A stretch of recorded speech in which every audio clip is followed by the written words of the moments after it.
Ducks history. Steve Rucchin and the Ducks have eliminated the defending Stanley Cup winners.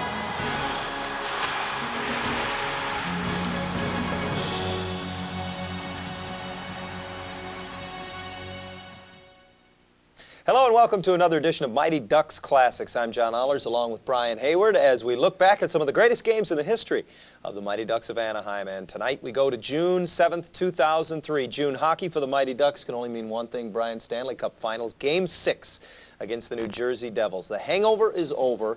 The 10-day break, and the Ducks don't score a goal in the first 2 games in New Jersey. They come home, they get 2 back. And then Game 5, they go to New Jersey. Unlike any other game we'd seen in the series up until then, however, the Ducks aren't able to get it done on the road in a game where it looked like maybe they were going to get that road magic back. Yeah, you thought at first that they were going to win that hockey game because they actually scored first, and so far in that series, any team who scored first actually ended up winning the game. But from the time that they scored the opening goal of the hockey game, Anaheim did not play very well. So now for the first time in the playoffs, in the springtime, the Ducks are facing elimination, and this is something that Mike Babcock addresses with his hockey club because he hasn't had to deal with it yet. And I think what is in the back of Mike Babcock's mind is we need to get a power play goal. 5 games have gone by the wayside. They have yet to score on the power play. New Jersey, with all that experience and so many Stanley Cups that are sitting in that locker room, are expected to find a way to win Game 6. But Anaheim found a way to get this game won, and you know what? I was very impressed with the opening period from the Ducks because they look very relaxed. Once again, as was the case in Game 5, a series that had been played tight to the vest, very defensive, opens up, as we'll see in this game as well. But Mike Babcock always focuses, and throughout this season and playoff run had focused as well on his team. And he doesn't really address the opponent so much. He talks to his club before this game and says, boys, it's up to us. It's our choice. We can be tight or we can play loose. Yeah, and I think out of the corner of his eye, he's probably looking down at the captain, Paul Kariya, and he's thinking to himself, maybe not saying it out loud, he's thinking, are you going to get a couple of goals in tonight's game? Because Kariya was very, very quiet in this series to this point. Every time that he stepped on the ice, of course, he was matched up against the Devils' best defensive defenseman in Scott Stevens. They're going to have quite an altercation later in this game tonight. But I'll tell you what, Paul Kariya, this may have been the most impressive game of Paul Kariya's career, and you're going to have an awful lot of fun watching it. Maybe the quintessential game that somehow defines his career despite all the great accomplishments he has had throughout his career.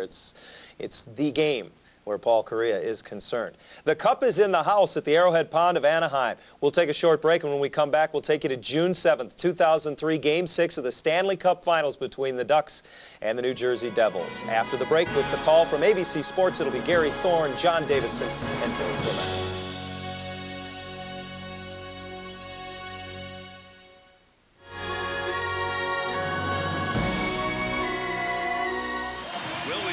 Stanley's Cup?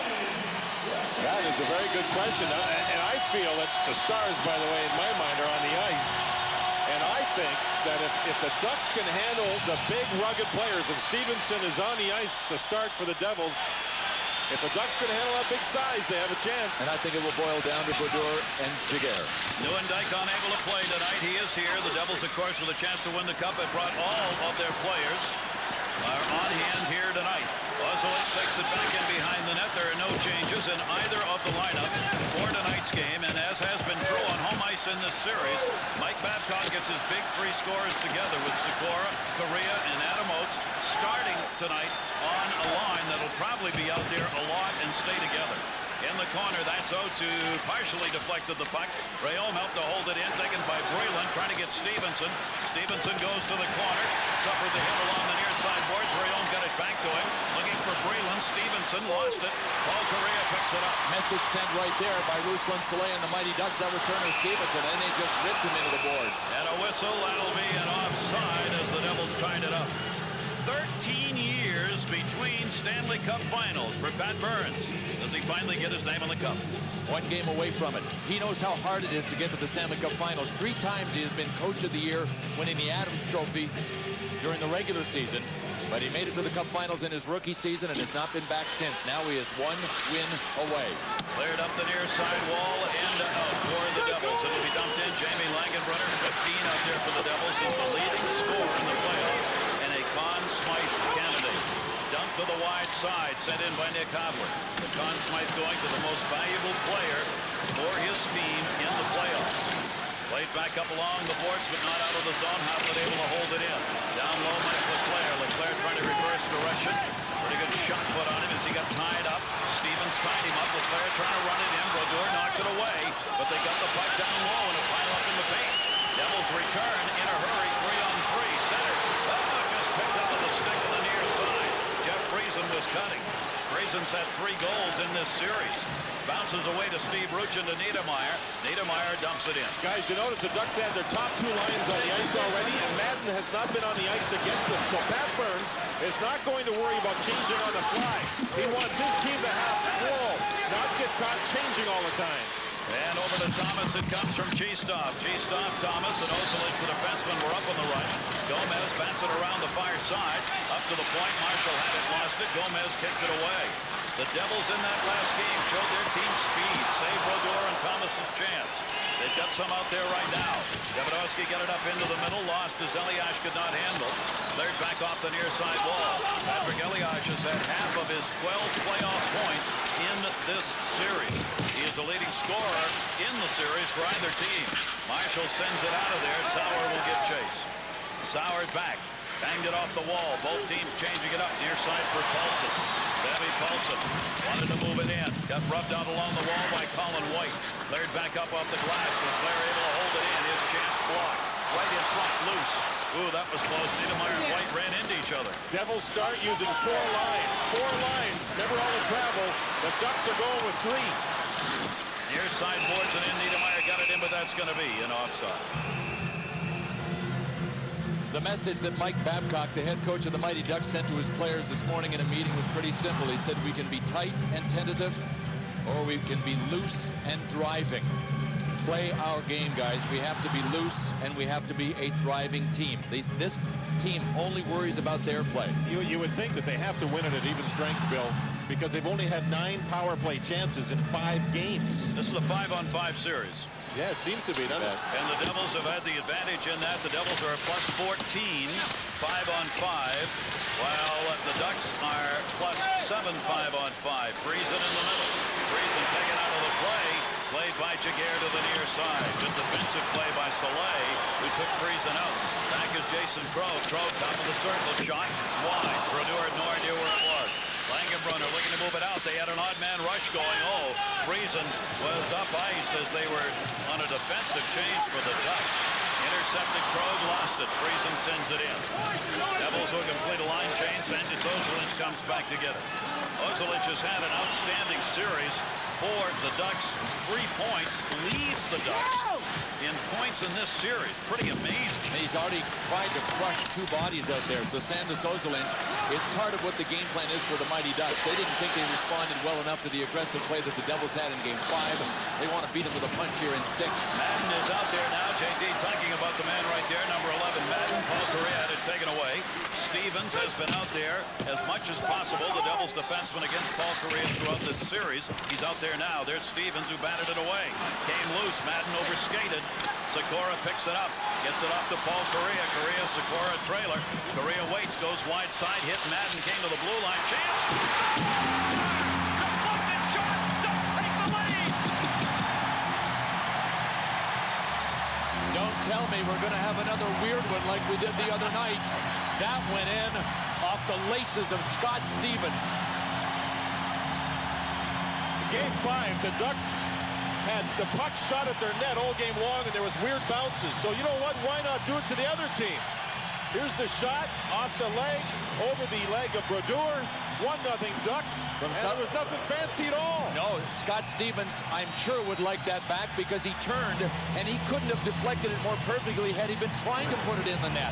Just like Mike Leclerc did with his own stick on Giguere in Game 5, Stevens starts Game 6 like that here. Both of these teams are learning the adage is true. If you get the puck towards the net, you got a chance to score.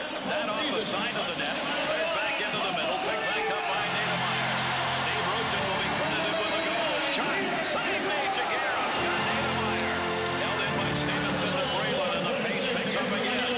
Breland wants to come around the net. The Ducks with a 1-0 lead, looking in front. A lot of screening, picking. Stevenson can't get it through, though. Dumps it into the corner behind the net. Patrick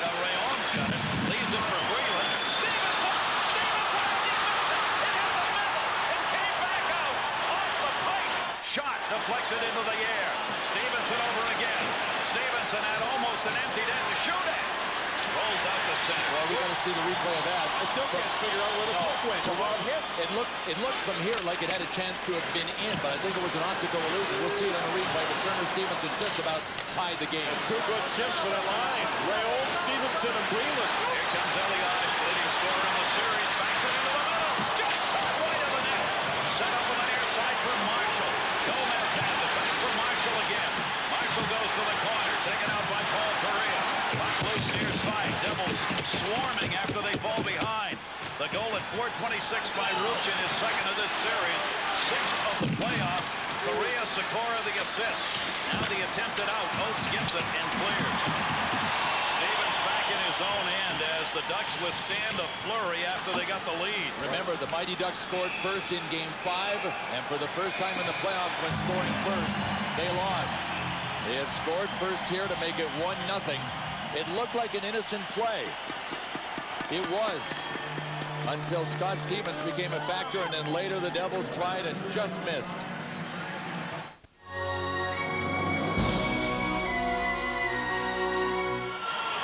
Upstairs, Rucchin, who now leads the Mighty Ducks in goals scored, 6. One ahead of Kariya, has given the Ducks a 1-0 lead, but boy, was this close. Except for a post. It came through Giguere, and he got a piece of it, and he got the post to help him. Great setup at full marks to Giguere for even getting a piece, and then a little luck behind him. And as he said this morning, you get luck if you work hard. He has gone 18-8-5, Giguere has, during the regular season and playoffs, coming back after a Ducks loss. That's what he's trying to do here in this one and extend the series to 7. Picked up Davidovsky on the far side. We'll move it out for the Devils to Mike Rupp. Rupp gains the red, sends that one in, bounces off Cheestop. Cheestop right back onto the zone intended for Paulson. Davidovsky back in his own end. Davidovsky 3 assists so far in the playoff year. Rupp takes the hit from Thomas. Got spun around. Cheestop joined in. Puck came loose. Behind the play, a hand pass call. And we'll check in with Samantha Ryan. Sam. And someone is having a lot of fun tonight. Cuba Gooding Jr., he's played a football player in the movies. How long have you been a hockey fan? All I have to say is, nah. Let's get jiggy with it. Let's get jiggy with it. Let's get jiggy. The preceding was not transcribed. Oh, easiest interview Sam's ever done. Just plant the seed and let him go. Get the heck out of the way. Cuba's a pretty good hockey player. I've seen him play. He skated for charity at Madison Square Garden in New York and plays very well. Meyer gets it up intended for Breland. Giguere came out to play it. Sauer. Breland moved in on him, but Sauer got it up the boards and out. Jason Krog, Schwennard. Schwennard leaves it off the far side. Knocked away, Niedermeyer. What a series again for Scott Niedermeyer. +6. That one coughed up. Ozolinch a shot. Blocked right there. Ozolinch got it back. Poke checked away from him. Good play by Rayom, who helped out. Turner Stevenson on the wall. Got kicked behind the Devils' net.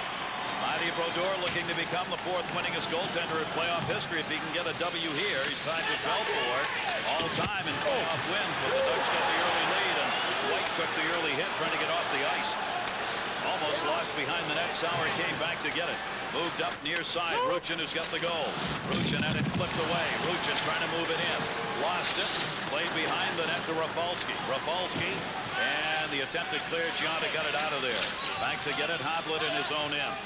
Nick Hovland takes it in behind the net. Devils a couple of forecheckers up, including Madden. Madden trying to tie it up. Outstanding play. Madden got the puck. Madden center. Just missed Gianna.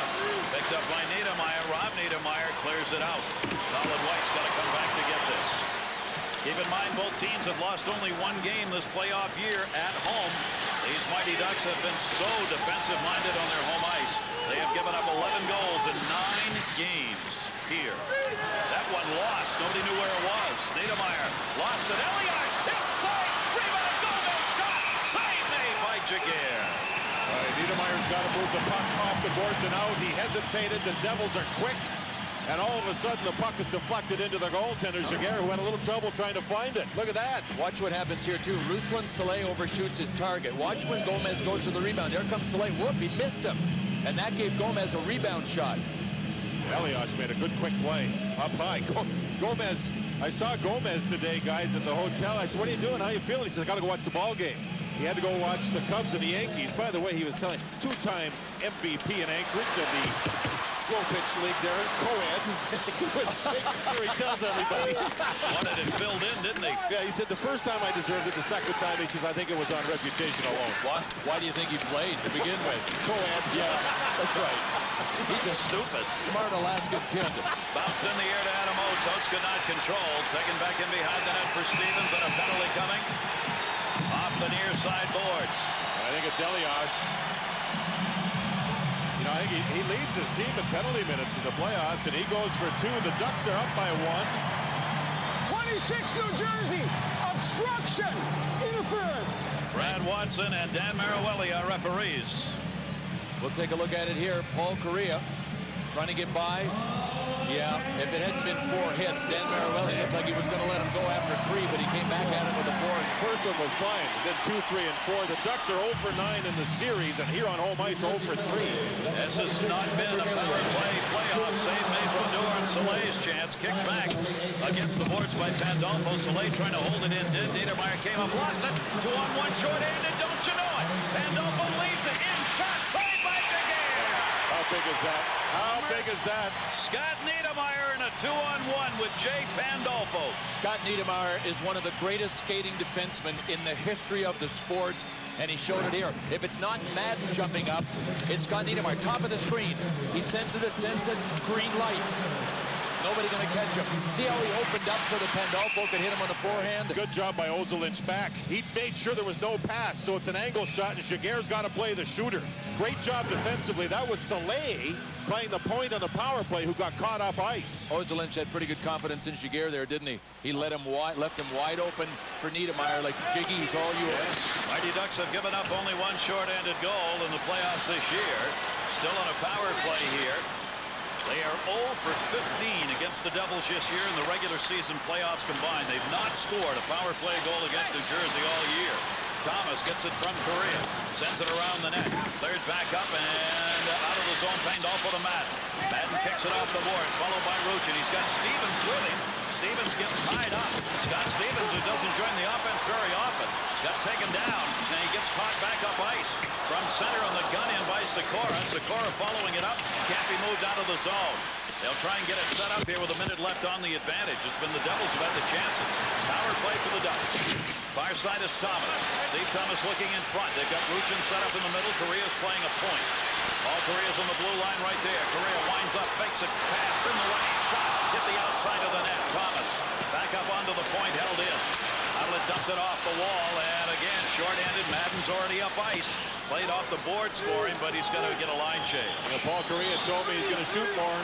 He said he was going to shoot more in this game. He was lying to you. Yeah, he didn't tell the truth. Those Maine Black Bears, I don't know, Gary. That play had a lot of potential, though. Steve Thomas took it and had a good scoring chance from the side. Yeah, Brodeur was actually leaning. Yeah, I think that short side shot was a great idea by Thomas. White got it out of there. Power play down to 15 seconds left on it. Incredibly, in the series, the Ducks have only had 16 minutes and 48 seconds worth of power play time. That's how few penalties and opportunities there have been in the series. That one's going to be offside with 1 second left on the penalty to the Devils. This broadcast also available in high definition. Great to have you with us here on ABC for our exclusive coverage of Game 6. A couple of things I think have worked against Anaheim as far as their power play is concerned in this series. Number one, the guys that you're looking at sitting in red, sensational penalty killing, number 1 in the NHL regular season. The other thing is, JD, you said they've had 9 power plays in the first 5 games of the series. How do you establish any rhythm at all? How does Paul Kariya, Adam Oates, you need to get out there to end up with any rhythm, and they haven't had enough practice at it. 3 shots on that power play for the Ducks, but they do not convert, so the Devils have now killed off. They've given up only 2 in the last 42 chances by the opposition. That's how good the penalty killing in New Jersey's been. Guys, Cheestoff has been physical, boy. He's banging guys. He's taking the body. He's a young kid.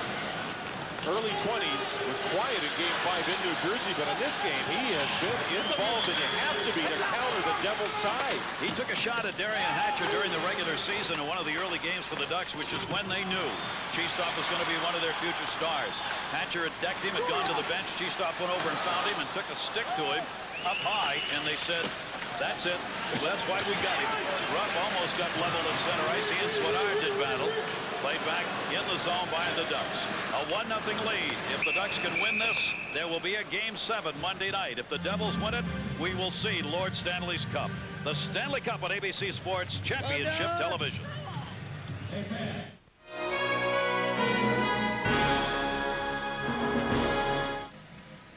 Welcome back to Anaheim, where we're keeping an eye on Paul Kariya, the star player, to see how much room he's getting out there. This is a very key situation for him, and he needs to be able to get open.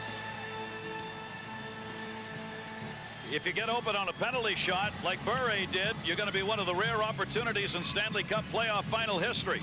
Richter denied. Yeah, there has been 7 penalty shots in finals history. That was the last one. That was back in '94. And by the way, the goaltenders are what? 7 for 7, baby. Move back into the middle. Paul Kariya's got an assist, cutting to the net. Here's Sykora. Sykora stripped to the puck. Elias over to get it.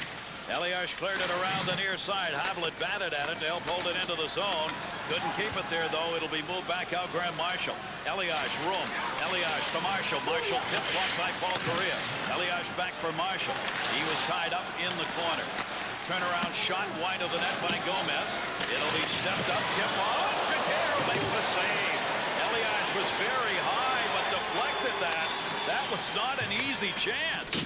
Sent back off the boards. Look at those bounces. JD talked about that last time we were here. You never know where that puck's going to go. Both these goaltenders have said that they will stay in the net unless they're dead sure. They will not leave the net. In fact, Giguere said in this building it's the worst glass in the league, so don't build it. They like the boards, taste the glass. Sauer touches that one up, and we'll check in with Brian England. Brian. Well, a moment ago we saw Paul Kariya disguised as Pavel Bure, but we've been keeping an eye on him here in this game to see how much room he's getting. And guys, the same old story. He's just not getting any room out there at all. Sometimes his own guys are in the way. He has drawn a penalty in the game so far, but every time he gets any open ice at all and gets the puck, everything gets shut down. They need to find number 9 quickly. Yeah, Brian, you notice on those replays, though, when Paul got rid of the puck on each one of them, he stopped skating. He's got to power through people to be a factor. And Bilesma tied up by Niedermayer. Kariya got his first point in 6 games. In the last game, he has added an assist on the goal picked up by Rucchin here in this game. The Ducks have the 1-0 lead. This line, by the way, for New Jersey on the ice now has been their best line, I think. Delayed offside call will be whistled right there. 1-0 Ducks on top. Of course, New Jersey's got the distinction of having a team in the NBA and the Stanley Cup Finals. No team has ever won both awards, the Stanley Cup and the NBA Championship, playing in the same metropolitan area. There have been 8 chances for that to happen. And the Nets, of course, last night tied that series up against San Antonio 1-1. Near side, Niedermayer. Niedermayer that jumped away. The Ducks, on the other hand, are trying to do what the Angels did. And Rucchin scores, and they may get there. He's got 2 goals.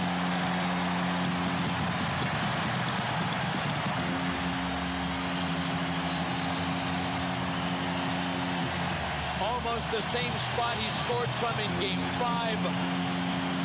And Steve Rucchin has come alive a little bit more every game in this series. 4 of the last 5 goals for the Ducks off forecheck in the corner. The cycle.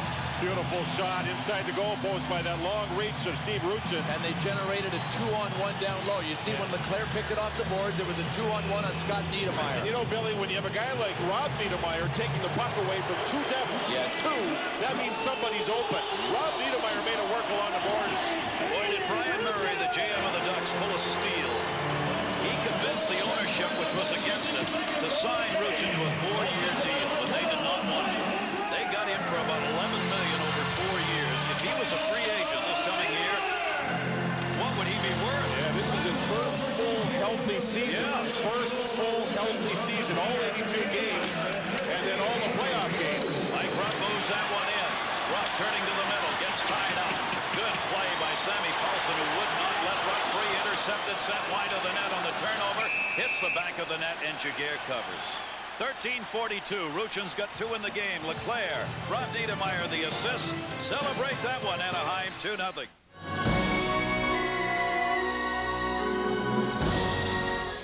All right, tell that guy to lean back now. Mike Myers on the far right, and Meg Ryan is right behind the gentleman leaning out. Come on, lean back. Come on. Oh, there she is. I want to thank Meg. It's the only movie I've ever been in that I still get checks for, Kate Leopold, for a voiceover on a Mike Piazza home run. Oh, boy, it got nasty. And it looks like the Devils are going to be shorthanded. Whatever went on down there, this was during the stoppage after the whistle. Langenbrunner ends up with an extra minor. He kept punching and punching and punching, and he wouldn't stop, and that's why he earned it. And we should mention, too, with Mike Myers, gigantic hockey fan, especially, and without question, of the Toronto Maple Leafs. He is a big Toronto Maple Leafs fan. Yeah, great story about the time Wayne Gretzky got him tickets, and he showed up in a Leafs jersey, right? Yeah. When Wayne was playing for the LA Kings in the playoffs.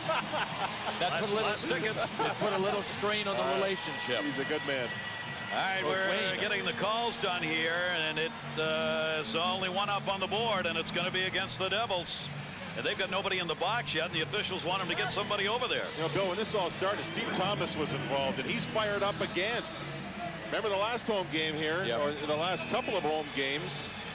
There in the middle of this is Soleil and Langenbrunner, and they got separated and they came back, and they got separated and they came back, and Steve Thomas and Jeff Friesen had something going, and Mike Rupp and Sammy Paulson had something going. So we got a few subplots or undercard matches to watch. Now there is a power play, but Soleil did get a penalty. Soleil got 2 and 4 on Langenbrunner.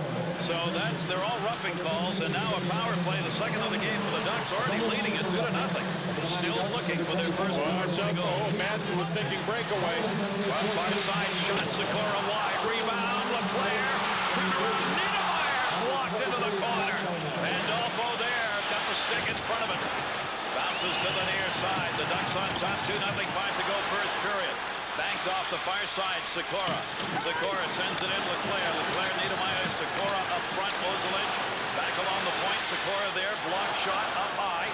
Cleared by Madden, far side, out of the zone. Madden gave chase, Ozelich got it, Devils change up on their PK. Now, even if the Ducks don't score, this is the best I've seen their power play. Look, there's a high confidence level here. They're getting some practice at it. Yeah. 2 in a row. Cleared back out of the zone. Second power play of the game. Both have been for the Ducks. Intercepted off Ozelich, Rayon, but Paul Kariya is there to cover. Kariya comes back for Ozelich on the near side. Keep in mind, the New Jersey Devils, one of only 5 teams ever to have blown a 3-0 lead in the Stanley Cup Final. And they have been keenly made aware of that all week, and they didn't like talking about it. It was 2001 against Colorado when they had a 3-2 lead and lost the last 2, so they know about that. And the Ducks got a 2-0 lead here in Game 6. Center pass, score! Paul Kariya!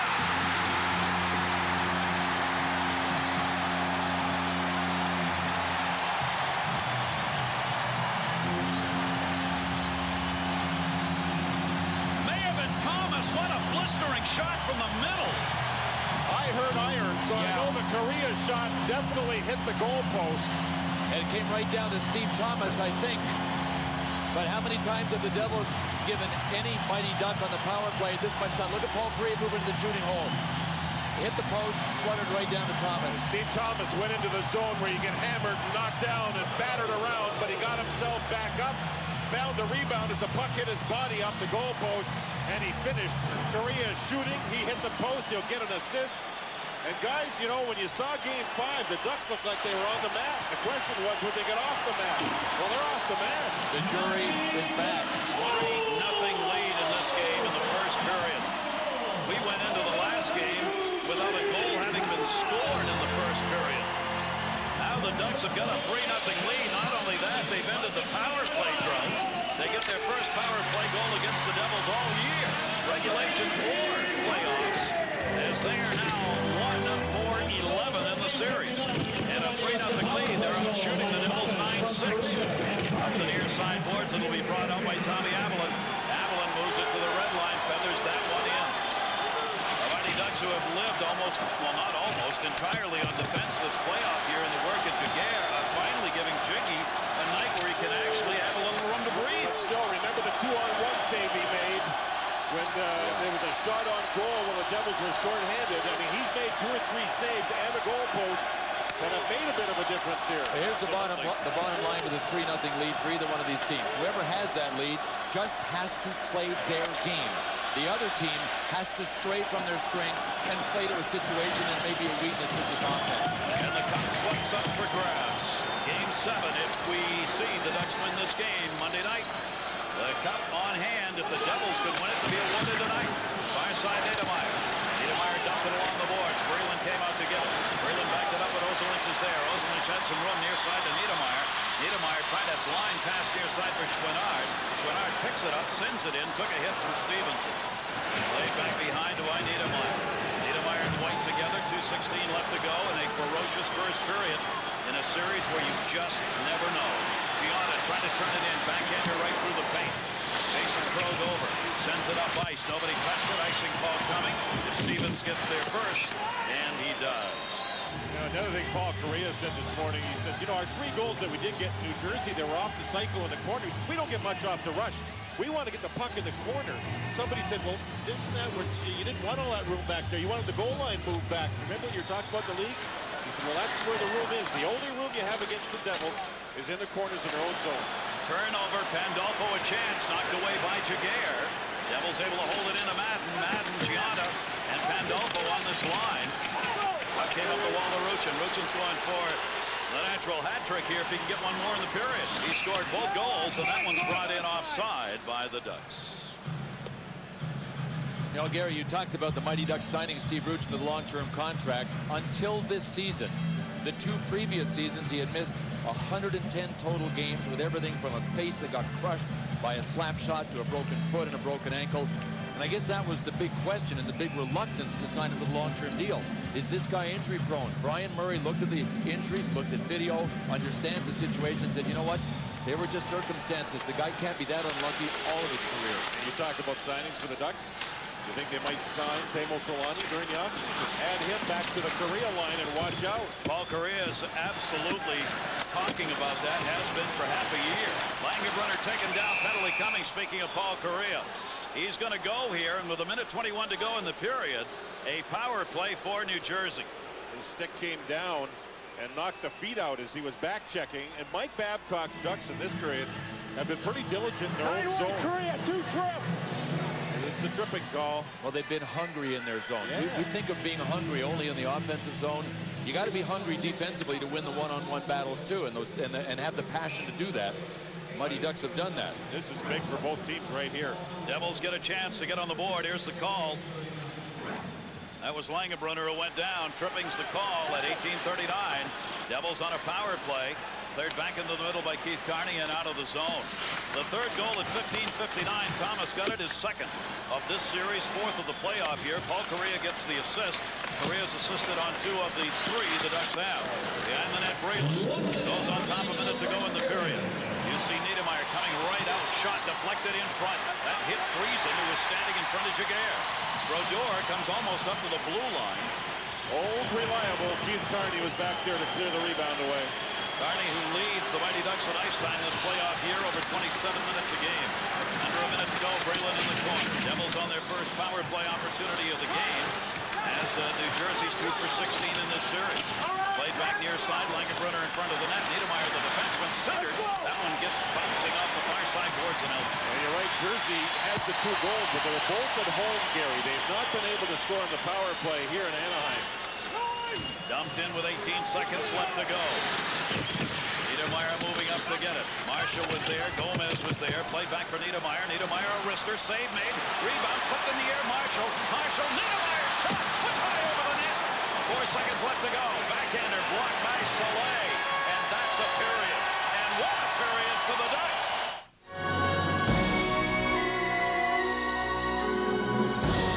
John and Brian back on Mighty Ducks Classics, and after 1 period of play in Game 6 of the 2003 Stanley Cup Finals, the Ducks up 3-0.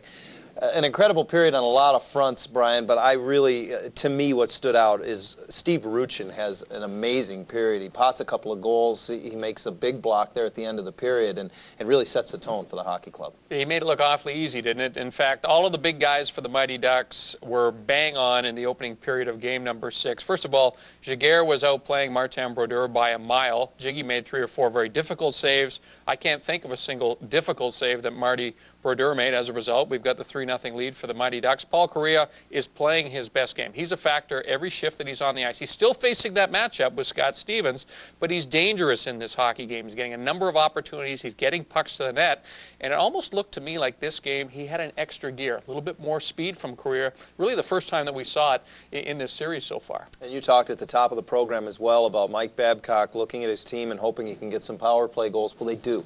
Thomas gets the power play goal and really gets a monkey off their back, not only in the series but on the season series as well, including the 2 regular season games with the Devils. You know, in watching this broadcast again, the thing that really is striking for me is the fact that the Ducks were matching quite well with the Devils in terms of the physical part of the game. I thought they were answering their hits with a hit of their own each time. They were not backing down. And, of course, any time that you can get a power play goal, it just puts a little bit of doubt in your opponents in the back of their mind that perhaps they have to withdraw a little bit, not be quite so aggressive.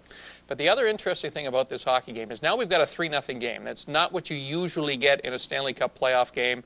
The Devils are still only 1 win away from capturing the Cup, and you know that now this is a different game. Now Scott Niedermayer has the green light to jump up into the play every single time that he is on the ice. He has been their best player in this series, and you know that Pat Burns is going to have him out there as often as he possibly can. Yeah, the Devils lead the series 3-2. The Cup is in the house because obviously the Devils have a chance to take it home with them. And despite the fact that they're down 3-0, they do have to change their game plan a little bit, and that's something I think neither team wanted to do in this series at all. What they were looking to do is try to get their opponents out of their game plan, and certainly the way the Devils play is not to go, is to stay back and take advantage of opportunities. They can't afford to do that anymore. Well, you know what?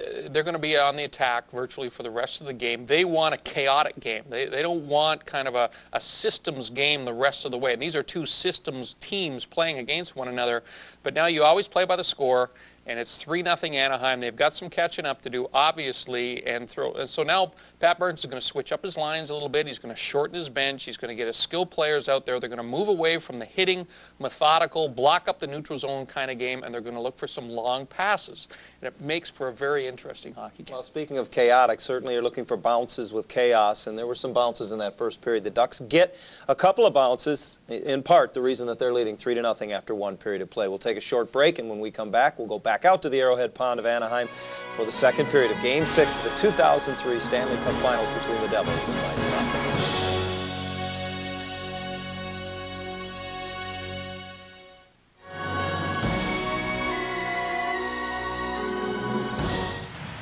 To start the second period. It'll be 39 seconds remaining on the power play for the New Jersey Devils. Gary Thorne, Clement, John Davidson back upstairs here at the Arrowhead Pond in Anaheim. And the crowd for the Mighty Ducks has had a lot to cheer about with a 3-goal first period. Devils trying to get back. This is their first power play of the game. Anaheim get out of the power play drought, scoring a power play goal in that first period. Moved back out by Rucchin, who's got 2 goals. Niedermayer will wait and just feather that one in. Played back by Brodeur. You can bet New Jersey heard some words that took the paint off the wall from Pat Burns during that intermission. They were not ready to go. That's going to be whistled on the offside. The Stanley Cup Finals on ABC, presented by Nextel, brought to you by Dodge, the official road team of the NHL. Grab life by the horns. Dodge. Miller Lite. Tell it over a great tasting, less filling Miller Lite. It's Miller time. And MasterCard, there are some things money can't buy. For everything else, there's MasterCard. You know, guys, maybe Pat Burns said to his players, enough with the bad penalties, too. Langenbrunner, during a scrum, took an offensive zone penalty. Elias on Kariya with 4 cross-checks between the blue lines. Those aren't good in a big game. Rough shot gets blocked by Hayward behind the net to Langenbrunner. There is Jamie Langenbrunner, their leading scorer in the middle for Rupp. It got deflected. Paul Kariya's out of the box. Paul Kariya chasing. Kariya, who just came out of the penalty box, dumped it in on Brodeur, knocked away. So 2 shots on that power play for the Devils, but they did not convert. Rupp looking into the middle. Lost it. Langenbrunner got tied up by Soleil. Langenbrunner hit by Soleil. Langenbrunner waiting. Devils were changing. Into the corner. Petr Sykora clears it around. Devils able to hold it in. Knocked down. Dumped deeper. Madden heads to the front of the net. Langenbrunner trying to set a pick. Now has the puck. Dropped it back into the middle. Oates is there. Up, not out. Stevens a shot. Blocked deep. Sykora clears. That Kariya who blocked the shot. Paul Kariya's played hard in this game. The puck was not put over the blue line. Stevens was winding up, and Kariya was right there. There is Scott Stevens, who continues to add to his total of most games played ever by a defenseman in the playoffs. That's going to be whistled on the offside. Just underway here in the second period, and the Ducks looking to take it to a Game 7. Look at how John Madden's face is, well, his black eye. How many stitches did he? 16? Yeah. You know, to me, the mark of courage is when somebody has complete disregard for their personal safety on behalf of the group. Look at him playing with that. He's got, you know, he came right back and played in Game 5 with a face full of stitches. You know what he said? He said, guys play with bad knees and shoulders. Those are bad ones. He says, this is just a cut. It's no big deal. The other thing he said about skating around with a cool air down at ice level, it actually helps keep the swelling down, which I thought was a little wacky, but he's absolutely right. An environmental ice bag. Niedermayer's got it behind the net, white all over him. Interesting that the two leading shooters on both of these teams haven't got a point in the series, as Madden leads everybody in shots in this series and in the playoffs, and Leclerc the other way. Niedermayer, that one got deflected and just rolled wide. We're going to see a lot of Scott Niedermayer jumping up in the play. We have to with the Devils down 3-zip. You saw him stay in. He held the puck in. Madden over to get it. Bounced it in front. Shot. Score! And the Devils are on the board. It's 3-1. John Madden, with his junkyard dog mentality, just kept on digging. Surprised Giguere when the pass came out front. Jay Pandolfo dabbing at his face, but Scott Niedermayer started it by jumping up on the play and making sure he was part of the rush. Puck down low. Look at Madden. Oh, baby, did he make a read. Gianta, Madden, and Pandolfo. They were -1 in this game, and now they're even. They have a way of fighting back. They were -2 early in Game 5. Came back and got 2 themselves. This line, I think, is the engine for their team. It makes them go. Now they get one to get their team back into it a little bit. Tonight they're going to have to be their offensive engine. It is a 3-1 game. Devils on in the first 3 minutes of this period. Third around the corner. That puck hit with a high stick. That will be whistled. Faceoff will stay in the Ducks zone. There you see the last team to lose a finals game after having a 3-goal lead. The Chicago Blackhawks, 1992 against the Pittsburgh Penguins and Mario Lemieux. That was a sweep by the Pittsburgh Penguins. Scotty Bowman coaching them? The Penguins? Not sure. That was Scotty Bowman. And I know Bob Johnson coached the year before in their first cup. And it was Mike Keenan who was coaching Chicago, right? You bet. Yeah, it's into the middle for the Ducks. Devils get it back. Turning it is Stevenson. Turner Stevenson's got Breland with him.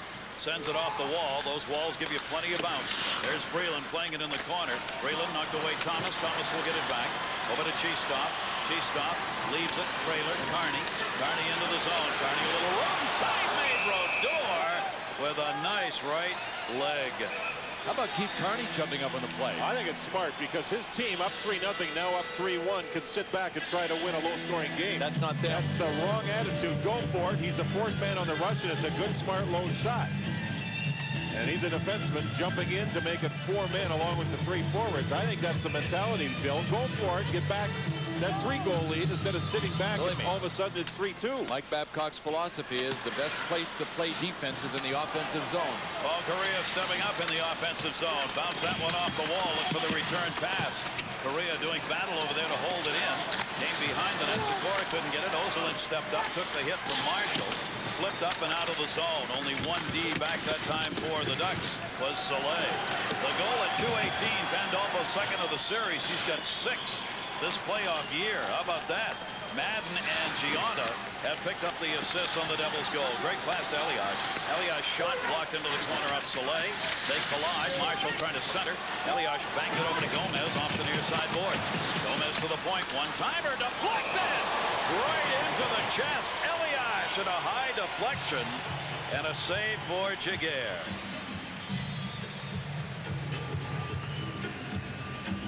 Good pass back as Gomez set up. And oh, what a nice deflection that was. And when Giguere's on, guys, the puck hits him right on the crest, right on the duck bill.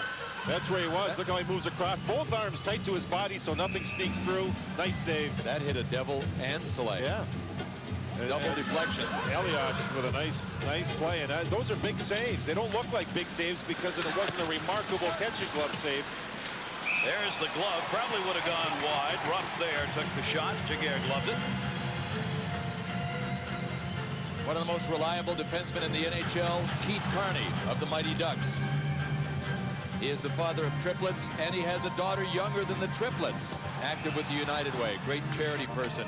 Favorite movie, Shawshank Redemption, The Pride of Woonsocket, Rhode Island, Mount St. Charles Prep. You think they haven't turned out some players? Garth Snow, Brian Boucher, the goalies, Matthew Schneider, Brian Berard's also from Woonsocket. And a shot off the face-off for Friesen, gets blocked right back to him. Comes to Tevodovsky, back for Friesen, wide open. Big blast. Oh, did that hurt Carney? Carney limping after he blocked the shot. Stays out on the ice, but he felt that one on his right leg. Devils right back the other way. Behind the net. Loss. Tevodovsky leaves it. Ruff will pick it up. Ruff moved that one up the wall. Schwannard intercepted. Sends it back behind the net. Tevodovsky back to get it again. Tevodovsky trying to clear out of the zone. Got it to Langenbrunner. Langenbrunner dishes it off into the middle. 3-on-3 Devils. Ruff, they want a line change, the Devils do. So he'll let the puck roll into the corner. Goals picked up in the first. Rucchin 2 and Thomas 1. Kariya a couple of assists. Sykora, Leclaire, and Rod Niedermeyer along with Carney, the other assist for the Ducks. And a 3-1 lead as the Devils have answered here in this period, getting on the board. Intercepted Sykora, drop pass, taken away Rayon. Rayon moves it up. Pascal Rayon wants a shot, dropped it back into the middle. Didn't have anybody there to receive. Paul Kariya too far ahead.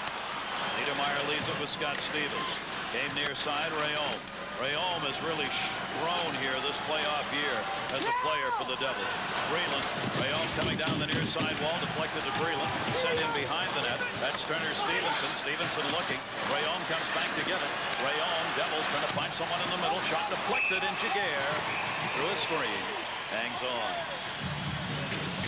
Turner Stevenson playing 2 games in a row with bad groins. He had a bad one. The other one's compensating for the bad one, and they're both getting sore. Guys, he's got something called a back plaster on underneath those hockey pants, and it's small sticky things that he puts right on the inside of his thighs, and it keeps his body warm. Even when he's sitting on the bench like he is right now, his inner thighs, upper thighs, stay warm, warm, warm, so he can keep playing. It's working, but he's playing physically. Brodeur will come back to play that. Didn't get all he wanted on it. Got bounced away by Leclaire. Back to Leclaire. Madden on him. Leclaire goes down on the ice. Pandolfo trying to clear it out of there. It's intercepted Rucchin. Rucchin looking for a hat trick. Cutting into the middle. Stevens blocked him. We've not had a hat trick score this playoff year. One hat trick so far this playoff year. That'll be touched up by Carney. Alexander McGillney, the only trick this playoff season. He'll be whistled here with 14:15 left in period number 2. We haven't seen brothers play against each other in the playoffs for years and years regarding the finals, and to see these two guys play the way they're playing this game. You know, Rob Niedermeyer made a great play that led to a goal for the Ducks in this game, and Scotty Niedermeyer, I think you're right, Bill. He is flying when he's on the ice. He's the best skater in this game. And people wonder, why doesn't he play like that all the time? It is not his natural mentality. He is a defensive defenseman that thinks about D first. That faceoff is going to stay right on the dot where the players were sitting. You know that twice, I mean, we may have mentioned this before, but twice Scott Niedermeyer has won the cup. He's brought the cup back to Cranbrook, British Columbia, a beautiful town in the Rockies. And he sits there and it smiles with it, takes pictures of the people in town see it. His brother Rob has not touched it, refuses to touch the thing until he wins his own. They talk about how much these two teams have had to travel this playoff year, and they have. Just wait till the cup ends up being won by one of them. See how much miles are put on the cup. Yeah, the superstition about touching it is that if you've never won it and you touch it, you will never win it. Back near side Gomez. Rob Niedermeyer's made sure not to put that whammy on. Passed off near side Sykora, tried to draw it around, couldn't, and down on the ice. Stevens. Oh my goodness. Is that Paul Kariya? Yes, it is. Paul Kariya leveled my, and by Scott Stevens. He's had cushion problems in the past. This is the first open ice big hit that Scott Stevens has thrown in the series. Paul Kariya landed on his back and didn't move. Didn't move. And Paul Kariya knows not to cut through the middle towards Stevens' side. Oh my. I talked to him about it. That is why Babcock doesn't mind this matchup if Paul Kariya stays on the left side, because he goes down against Brian Rafalski. When he cuts across, he's cutting right towards Scott Stevens' side. Oh my. I'm not sure, guys, where the puck was at the time. Looks like he wants to get up on his own and show some toughness here, but he went on his back and he never moved. And look at the wobbliness. Look at his legs. Oh, baby. Guarantee he doesn't know where he is. Coach Babcock, well, here's the play. Puck in his feet, on his stick. He moves it. Oh, guys, that's interference. Never saw that coming because Stevens came from his right and he was looking left. Paul Kariya.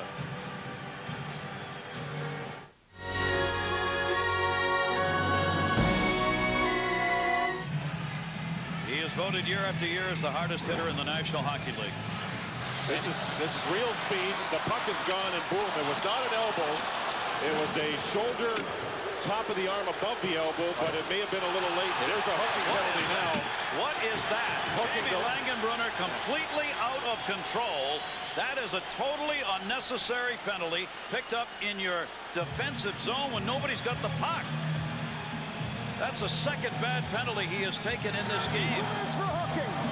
We're going to go back and take a look at the Paul Kariya situation again, the hit by Scott Stevens. When Paul Kariya dumped the puck in, and this is why, JD, you and I agree it's an interference call, because he had gotten rid of the puck, and it was so uncharacteristic. Watch this. Paul Kariya, his chest wasn't moving. Whoop! He popped to. You can actually see on that replay how he came to. He was out cold. He wasn't breathing. And all of a sudden, poof, he came to life. It is a power play as it begins to get ugly. Backhand Niedermeyer. Poke checked away by his brother. Rob Niedermeyer was wide open momentarily. A split second. Scott Niedermeyer got a stick in and knocked it away. This is the third power play of the game for the Ducks. They've scored one. It is a 3-1 game, but Paul Kariya is out, obviously, of the game for the moment at least. And if he comes back, I'll be surprised. I'll be surprised. It changes everything. It changes the line he was on. It changes the power play. It changes what Stevens has to do regarding who he checks the rest of the game. Everything changed with that one hit. Back it comes to Ozolic. Power play for the Ducks. Dropped it to the far side. Point save made. Rebound with Claire. Couldn't get it. Brodeur knocked it away. 2-on-2, 3-on-2, short-handed the other way. Here comes Madden. Caught him in a change. Niedermeyer, Madden. Blocked by Soleil. They caught the Ducks in a line change when the Ducks had the power play. It comes to Ozolic. Ozolic had it backed up for Rucchin. Rucchin leaves it behind the net. Power play still has 56 seconds left on it for the Ducks. Their power play goal was scored by Thomas. The third goal they picked up in that first period. The Devils have come back with a Pandolfo goal at 2:18 to make it 3-1. Far side Rucchin, but being pinned in by Rayon.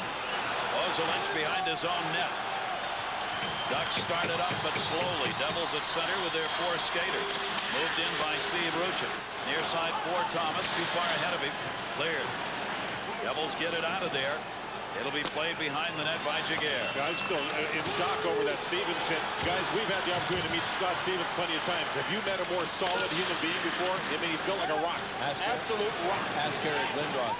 Oh, there's a lot of them. Yeah, Eric Lindros had his whole career changed with the concussion suffered. And still suffers from that. That one deflected up and into the seats. And Eric got hit at almost the identical spot. That is Scott Stevens' zone right there. Center ice. Do not lose sight of it. Say this, JD, you and I agree that was an interference penalty, but I will defend Scott Stevens in that I know he had tone and was moving in for the hit before Paul Kariya dumped the puck. It was a continuation of a play. That's why it's not a major penalty in my mind. It could have been called interference. That's all. I agree. Power play is over. One shot on that for the Ducks. They do not convert. Centering pass bounced away to Nick Hadley. Obviously, with 11:11 to go here in the second of this game, where if the Devils win, they win the cup. The next goal is a monster goal, because if the Devils score it, they're right back in this game. Brian England. Guys, you're just talking about Scotty, and I've told you guys before, I played with Scott Stevens when he was an 18-year-old rookie in Washington, and he was my partner, and I'd feel this thing, this force coming from the side, from the left side, which he's always played. A player would be coming down on me, be focused on me, and all of a sudden, whew, and in the fallout area, sometimes I was part of it. He's always had that. It's like a 50-goal scorer's instinct for me. You can't teach that. Conn Smythe winner in 2000 when the Devils won the Stanley Cup. He was the MVP of the playoffs for New Jersey. Soleil in behind the net. How much steam does that hit take out of the Ducks, or how much does it add to the Ducks? Played in behind the net. You can bet there's not a Duck player who's not going to be looking for number 4 the rest of this game. Got to be controlled emotion, though. What's on the line here? You bet. 3-1 lead.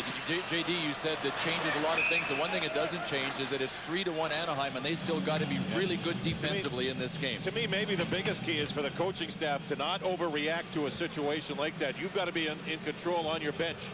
And getting to know Mike Babcock through these playoffs, he keeps everything right inside where it should be, in control of his bench, and I think they do a good job of it. I agree. Just one more look at it. When Paul Kariya dumped, he watched his pass. And you see Scott Stevens had already locked on and had tone, and he was going for the hit anyway. The elbow was not the leading edge of the hit. Kariya did not see it come. It was above the elbow. A clean hit in that respect. Maybe a little late. Pandolfo back for Madden. Madden trying to center, looking, got it in front. It gets blocked before it got all the way out to Gianna. Gianna got tied up, cleared up for Leclerc. Leclerc will move it out of the zone for the Ducks. Niedermeyer chasing it. He'll be beaten to it by Rafalski. Rafalski teamed up with Stevens. Up the boards. Rucchin puts a hit far side. Gianna's got it. Ryan Gianna trying to bump it in. Came straight through the middle. Cleared by the Ducks. And the Devils will have to get back on side. Ryan Gianna, who's played a fine series. 4 assists involved in it. The right winger here is Niedermeyer. He's their biggest forward on that side, and that's who he seems to be up against Stevens now. Maybe that's more size on size. We'll see if that matchup continues instead of Stevens on the ice. Kariya's out there. That was Ozolinsh who blocked it. Langenbrunner picked it up. Rafalski back. Can't be handled by Jamie Langenbrunner. Langenbrunner again helped create the turnover. Pass to him is blocked by Oates into the corner. And Ozolinsh took a shot at him in the middle. Ruck looking, trying to line it up. Stick picked up by Sykora from behind. He had an opening. Here's what Mike Babcock has done to adjust to Paul Kariya's departure. Sykora goes to the left wing, and Jason Crow comes out and plays the right wing. And the fans on their feet because Paul Kariya has just come back from the dressing room and onto the bench. You're watching the Stanley Cup on ABC Sports Championship Television.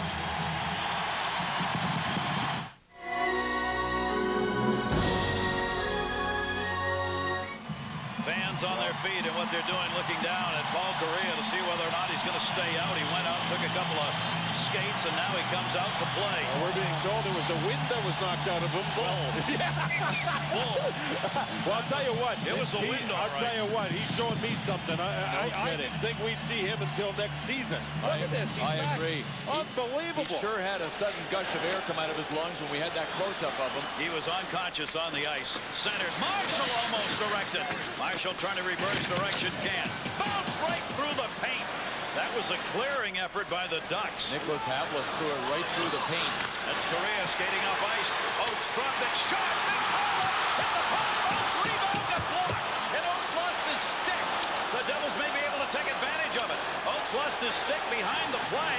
Gomez cutting. Marshall a trailer. Marshall a shot. Save made by Giguere. Rebound still sitting there. Pep it up and whistle. Baby, what action. Paul Kariya set up the turnover. The Ducks hit the post. And then Shiggy gets it done. Awesome stuff. Paul Kariya was the guy that jammed the paint in front of Brodeur. So Paul Kariya is alive and kicking here in the second period. Brodeur looked like he took a pretty good banging here. He's still trying to walk off whatever happened. Look at Paul Kariya in front. It was actually Kariya that knocked over Brodeur after Colin White had hit him. And then at the other end, Patrick Eliasha, the great feed to Jason Marshall. And Giguere looked like he was looking down his right arm to see if that had a chance to squeeze through. I'll tell you, Brodeur, through all of that, has been back at the other end, stretching, leaning, walking. He felt that. He had his head down for a long time after Paul Kariya got up and skated away. He had a problem in the Ottawa series, too, with a big collision that he appeared to have jammed a leg on. Giguere's rebound control much better, don't you think, in this game? Stevens getting booed every time he touches it. Giguere able to knock that away off Stevenson. The Ducks collide, but get back up, and Ozolinsh cleared it out. Rayon cleared it ahead. This is what we were talking about, the next goal in this game. Both these teams know how vital it is, whether it's 4-1 or 3-2. Well, when I grew up in Western Canada, we skated on rivers and ponds. We called it pond hockey and river hockey, kind of just go for it. I think we're close to seeing that here. These guys are just going for it with nothing but a heart. We've got a carryover from the last game. Yeah. Here's the deal. The Devils don't have anything to lose to play that game. They're down 3-1. The Mighty Ducks have something to lose in playing river hockey. Their season. The Mighty Ducks have not faced elimination this year. This is the first time. They've won 14 games, lost only 5 this playoff year. The Devils come in 15-7 in the playoff season. Keith Carney drops it back. 7:28 left to go, second period. Pushed into the zone. Leclerc. A little run in with White. White took a dive, trying to draw a penalty, and didn't get it. You know, if Kariya hit the post on that last big flurry around Brodeur, if that puck goes in, The roof comes off. That's the stuff movies are made of. That's right. Speaking of which, Hey, he could be in them. played right behind the net. Oh, I like the way you're thinking. That's right. Randy Andrechu, our statistician who puts up all the great numbers for us all year, he said to me, you got to think about this, your personal. You got a little personal thing. If they win, they're going to have a movie and you guys will be in it. I said, Randy, I'm hiring you as an agent. Tommy Avila came back to get it, cleared it around the near side. Davidovsky. He looks up ice, 6:48 left here. The shots are 17-14 in favor of the Devils. Move back into the zone. White stood him up, cleared back out. Colin White, far side, taken away. Thomas got it over to Paulson. Paulson trying to make a turn. Davidovsky. Paulson still with it.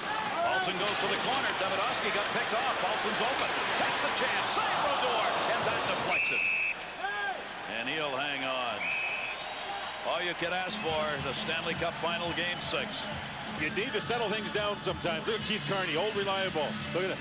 Slow down. Let's go. Let's set it up here now. And the coach wants him to be the guy to slow things down coming out of the zone. You don't have to come out fast all the time. Take your time, make the proper play. And he's the guy that settles their team down. I'm sure he would love to hear you call him reliable. I'm not sure he would like the first part of the description, which has been old reliable. You got triplets, you're always old. Off the far side, it'll be played by Stevens into the corner. Back for it is Rafalski. A 3-1 Ducks lead.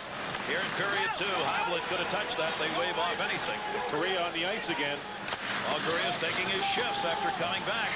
After he got leveled by Scott Stevens. Well, he played the puck there, Gary. Made the right play, getting it over the zone. Intercepted. Stevens gave that one up, and the fans applauded. Stevens batted it away.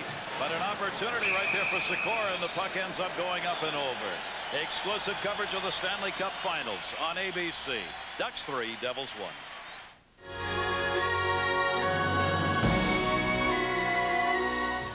From Baywatch, David Hasselhoff on hand, getting jiggy with it. And right now, a lot to get jiggy about if you're a Ducks fan. A 3-1 lead. A lot of believers here at the pond. Now, the Devils a little better on face-offs in game, well, a lot better in game 5. They were 500. They were 500 in the first period here. Joe Nieuwendyke's not playing for the Devils, and he goes down during the intermission and works with the centerman on how to win draws. And I think he's had an impact for his team. It's trying to control face-offs like they did there. The other thing is before game 5 they had a meeting and they decided that the wingers had to be more active in helping out, and that's when they started to win face-offs. Niedermeyer saw a little room far side. Shot deflected up and into the screen. 7 will be heaven if you're a Duck fan. That's the truth. 7 will be heaven if you're a hockey fan too. If it's like this is unbelievable to watch. Great story today in the paper here in Orange County. Jake Hennings is out there somewhere watching. He's an 11-year-old who got a rally going for the Ducks at his school. There were a lot of Devils fans, so he had a lot of kids come in all dressed up. And he said, all you can do is just do your best, guys. That's all you can do. He's a young hockey player. The great story on him, and it's about, he said, someday I'm going to hoist the Stanley Cup. How about that? That's what's happened. That's the generated interest the Ducks have brought here. Moving in, Jason Krog, pass intercepted, cleared back up Stevenson. Drops it off for Breland. Breland leaves it. Madden a chance, and he blistered it wide. Held in near side by Niedermeyer. Blocked. Have to come to center to get it. Devils trying to get that goal that'll make it a 1-goal game. Breland, Gianna brought it in. Shots are even. The game's not. Ducks have the 3-1 lead. Center. Pandolfo right on Giguere, who made a save. Pandolfo was right there in the crease with it. Here comes Rob Niedermeyer. He gets tied up from behind by Gianna, then takes the hit. Leclerc in the corner. Pandolfo got spun around. Leclerc trying to come to the front did. Niedermeyer's got it. Niedermeyer turns. There are the brothers, Scott, Rob Niedermeyer. They go to the wall. Mom Carolyn looking, going, you boys play nice. Into the corner. Held by Rucchin. Rucchin, Davidovsky reverse direction on him. Steve Rucchin has got 2 goals in the game. Leaves it for Niedermeyer. Niedermeyer a little pick from Carney, but Carney got caught up ice. 2-on-1. Ozelin's the only one back. Madden with Stevens. Madden, but get the shot. Stevens left it a little behind. Whoa, mercy, what a chance for the Devils. Carney was setting a pick and got caught. Langerbrunner let it go. Rafalski dumped it in. Wide open. These line changes become so important and so difficult. In front. Shot. Langerbrunner shot to the corner by Crease. Picked up by Soleil. Ruslan Soleil starts it up ice. zone. Cheestop had a little room. Cheestop rolled it into the middle. Puck set there. Deflected away. Shot Hovland wide of the net. No stick for Brodeur. Martin Brodeur without a stick. Devils need a clear. They get it. Not only do they get it, they get a break. Freeze it. Shot. Knocked away at the last second. Great effort down low. That was Paulson on the back check. Got to Friesen just before he took his shot. What a back check job. And a dandy use of his stick, too, to reach out and just torque him. Look at this. Here comes Sykora. 3-on-2. Sykora centered. He had it blocked. Got blocked from behind the play. The odd man rushes are piling up. The Devils with 5 odd man rushes. None for Anaheim. Into the zone. Sykora kicked it out. Got it back. Near side Kariya. The fans want one. Score!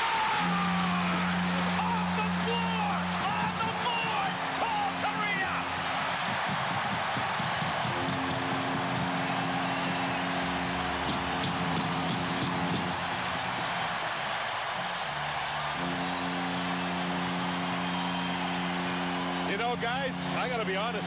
I have goosebumps. I mean, that's unbelievable. Make that 3 of us, and I haven't even asked Gary yet. Look at this shot. Just a laser that was by Martin Brodeur before he could see it. Right at our Southwest Airlines goal cam, Paul Kariya. A dramatic period for Paul Kariya. He looked like he was KO'd at center ice, carried off with wobbly legs, comes back and makes it 4-1. A lot of people who have challenged Paul Kariya about his series and not being involved and getting his nose dirty. Well, I'll tell you what, he's proven something to me here in this game. He has gotten off the mat. He's got a goal and 2 assists and a 4-1 Ducks lead. Giguere knocked it away off Eliash's shot.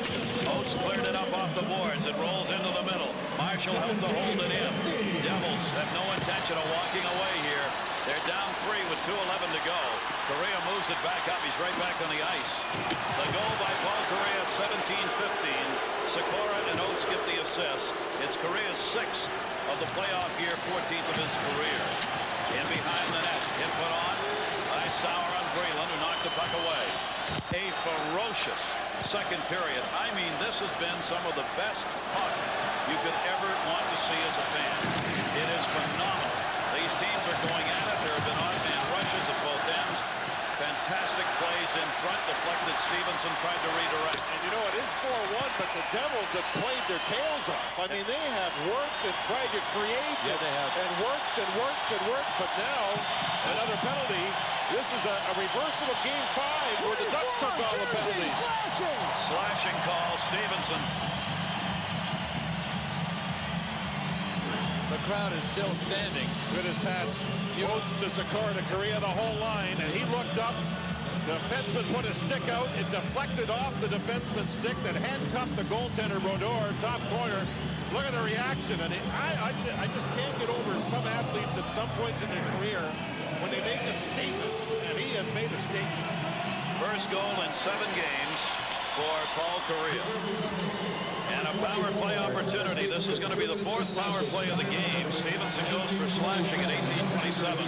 4th of the game for the Ducks, who had scored a power play goal here tonight against the Devils. Well, we'll see if the Devils can generate an odd man rush on their kill, because they did the last time. And the one thing Mike Babcock can't be happy about, and I'll give the Devils full marks, but with a 3-1 lead, to give a team 5 odd man rushes, whoa, that's living dangerously. I mean, they were odd man. Brought in by Leclerc. He heads to the front of the net. A minute left to go in the second period. Shot wide. Brodeur looks around. Puck came back to Madden again. Madden will move it out. Madden's got Pandolfo with him, short-handed. Madden into the zone, tries to hit Pandolfo. Pandolfo reached up, didn't touch it. Played by Ozole. Ozole's got it off the wall. Both teams changing up here. Niedermeyer will move it through center. Open. Kariya, can he do it again? Oh, mercy! What a glove save by Martin Brodeur. All the way to Giguere. Who was the doctor? Oh, my gosh. Marcus Welby to my left here. Gary was sent in. Brodeur again. Looking for a little help. Cleared it up the boards. Off the dasher to Gianna. No, Rucchin got it. Rucchin trying to back it up. Came right back to it. 12 seconds to go in the period.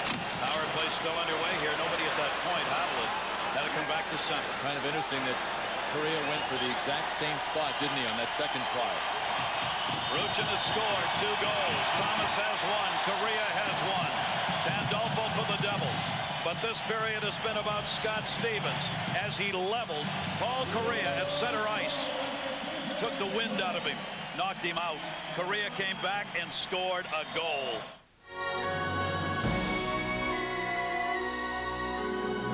John Ahlers and Brian Hayward back with you on Mighty Ducks Classics, a Game 6 of the Stanley Cup Finals from 2003 that will forever be known for the hit, Brian, and then the goal. They both happened in that second period of play. And as John Davidson said in his call of the game, he had goosebumps. I think all of us who were in the building did as well. We all knew we were watching something very, very special. Yeah, one of the most amazing things that I've ever seen in any sport, the comeback of Paul Kariya in period number 2. You know, we have to talk about Paul Kariya's history. I mean, this is a guy with a history of serious concussions. He's had some issues there. When he got hit by Scott Stevens, I thought there was no chance he is going to be back for this game, and if the Ducks were able to win it, doubtful in my mind at the time whether he would have been able to come back for game number 7. But he went back in the locker room. He was checked out by the team doctors and by the trainer, Chris Phillips, and he bounced right back. And what just an amazing performance. I'll say it again, I really like to think of this as the defining moment of Paul Kariya's career as a member of the Mighty Ducks. Yeah, he goes out on the hit at 6:16 mark of the second period. He comes back at 10:47, effectively misses only 4.5 minutes of the game. And if you figure he would have probably gotten a shift every third shift, he probably only missed 1 shift, maybe 2. But what gets lost a little bit in here as well is not just the goal he scores, but on his first shift back, he plows right into the crease. He ends up on top of Martin Brodeur, almost scores the goal as it goes off of him, hits the post, and then as he's laying there, he takes a swipe at it and can't score. So really no question whatsoever as to what's going through Paul Kariya's mind. The minute he comes back, he goes right and gets into the middle of it. Yeah, Paul Kariya has always been kind of a different sort of leader. The vocal leader in the locker room, we're talking about Giguere and Rucchin at this time. Paul Kariya is a quiet leader. You know, he leads by example. And I can tell you right now, for him to get back out on the ice, first of all, that gave all of his teammates just a huge boost because, remember, at the time, this was a 3-1 game. The Devils had scored early on in that period, and all of a sudden, it wasn't such a comfortable feeling for the Mighty Ducks. But Kariya got back on the ice. He scores just a phenomenal laser beam of a goal that nobody is going to stop. But more than anything, I think he just said to his team, okay, I haven't been that good in this series. I am this team's best player, and I'm going to take charge of the situation. And everyone on that bench is so happy to see their best player taking charge. And a little bit out of character, the celebration after the goal as well. I mean, we don't see that from PK very often, but he's very animated, and suddenly the game changes completely. But what a moment. I mean, is it possible, Brian, that the drama of the moment gets lost in I guess, the storybook of it? I mean, because I think in the end, like I said, this game's going to be remembered for the hit and the goal and the goosebumps that it provides.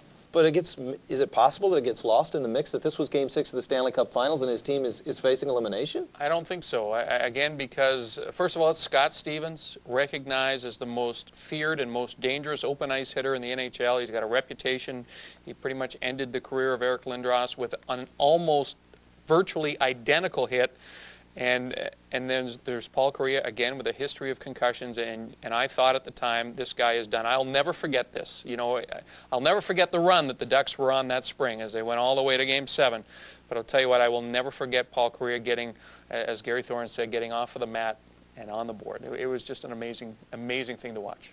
I doubt if it's even worth debating whether, you know, it should have been a penalty. I know it was a story at the time, but as time goes on, it's the story that takes over. And the story now is that the Ducks are much more comfortable heading into that third period. And they are under control, and, you know, just everybody was playing so well in this game. Sandis Ozolinsh, again, was making great decisions with the puck. The Ducks were getting caught up ice. Giguere was in a zone, and you know, the thing about this team is that when your goaltender is in the zone like Giguere was, and he had his moments, you know, there were some moments in this Stanley Cup Final where Jiggy didn't play as well as he had in the previous 3 series.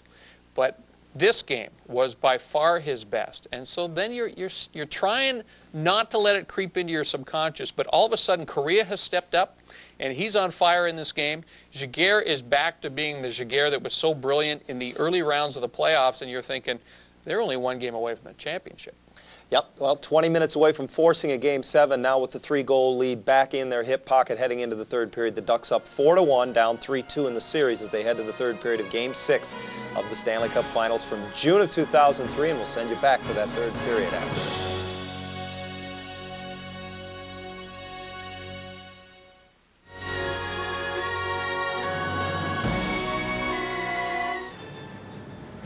questioned his toughness.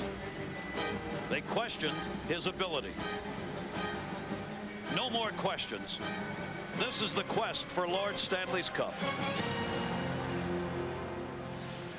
And what a quest it is proving to be. Welcome back, everybody. There is Paul Kariya, a goal, 2 assists, knocked out, back up.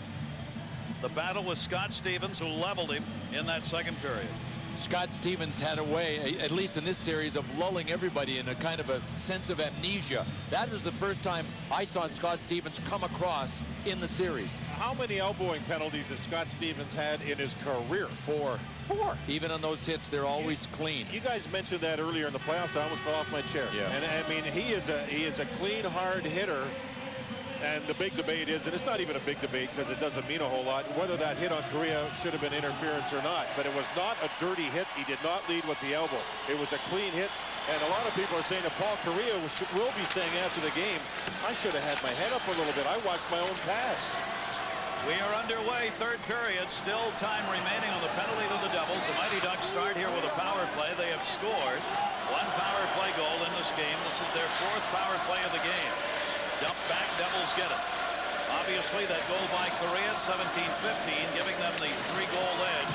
A vitally important goal here in Game 6. Power play over. They got 1 shot on it. We're back for 5-on-5. Cleared back up for Elias. He tipped that one to center. Niedermeyer will come back to get it. The Game 7 will be Monday night in New Jersey, if necessary. Right now, it's necessary.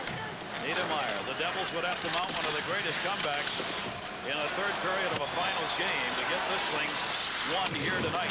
Tipped away, Niedermeyer flipped it up the board. Out of the zone, Gomez to Elias in the middle. Stevenson faked it, had it blocked back to center by Keith Carney.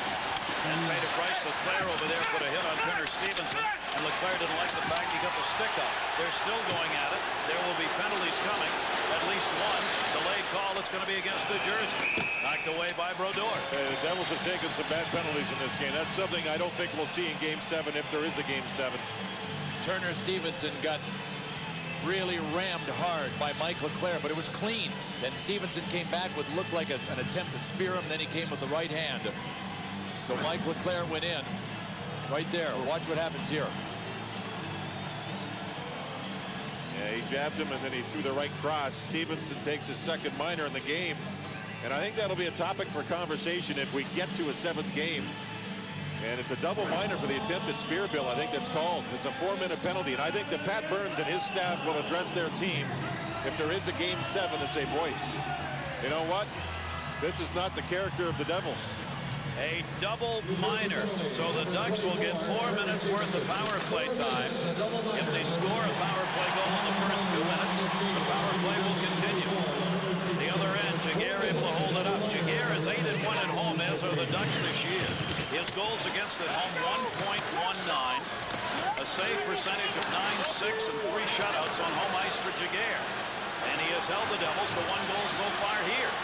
Naturally, Mike Babcock will not bother with a forward on the point on this power play. He's got Carney and Havlet. Probably go with his regular defense pairs. Don't want to give the Devils a short-handed chance against the forwards. Power play underway here. They've got Rucchin in front. Rucchin's looking for a hat trick. That deflects up and into the net. There's Steve Rucchin, who got a couple of goals the first 2 of the game against Brodeur. Rucchin now with 3 in this series, 7 in the playoffs, is the Ducks' leading goal scorer this playoff year. I would still be aware, even though the Ducks have 3 minutes 18 seconds to work the power play, especially when Madden and Pandolfo are on the ice. They're not now. Niedermeyer is. Watch out. Short-handed. Niedermeyer in, dropped it. Freeland, save made off the goaltender's stick. Up the near side boards. The Ducks move that one out of there. Couldn't be handled. Devils get it back. White will flip it the length of the ice. 2:57 left on the 4-minute power play. And almost as important as the fact it's a power play is the fact the Devils have to play short-handed for 4 minutes starting the 3rd period. As the Devils know to get back, need all the time they can get. Elias is open in the middle. Elias tried to tip it. It went right through the paint. As Giguere backed up. Devils are using offensive players, Gianta, guys like that, to kill a penalty, to find offense short-handed. Adam Oates will chase down in the corner. White avoided Missed the hit, rather, as Oates avoided it. Played up the near side. Elias with it. Devils change it. Elias into the zone again, all short-handed for the Devils. Shot, save made by Giguere. Madden's got it. Back up for Elias. Intercepted, cleared back up to Cheestop. Cheestop, the Devils still short-handed here. Cheestop looking into the middle. Brodeur knocked it away. Back up, center ice. Madden instead goes to the wall. Ozolinsh was back to get it. 2 minutes now left on the 4-minute advantage. I think if the Mighty Ducks just play to a draw for 4 minutes, I mean, that is objective accomplished, which is knocking off 4 minutes on the clock. There's the danger. There's Madden. Madden with Pandolfo. Pandolfo backhander knocked away. May have been up wide on the short side. That was a Havlat turnover, and I'm telling you, the Devils think offense, offense, offense. But the Mighty Ducks know they're thinking offense. It is amazing. It's just amazing when Madden is out there that he's able to get short-handed chances virtually in every situation. Carlson drops it wide open in the middle. Havlat left it down low. Centered Sykora. Shot. Cheestop missed it. Score! Rebound near side. Sykora.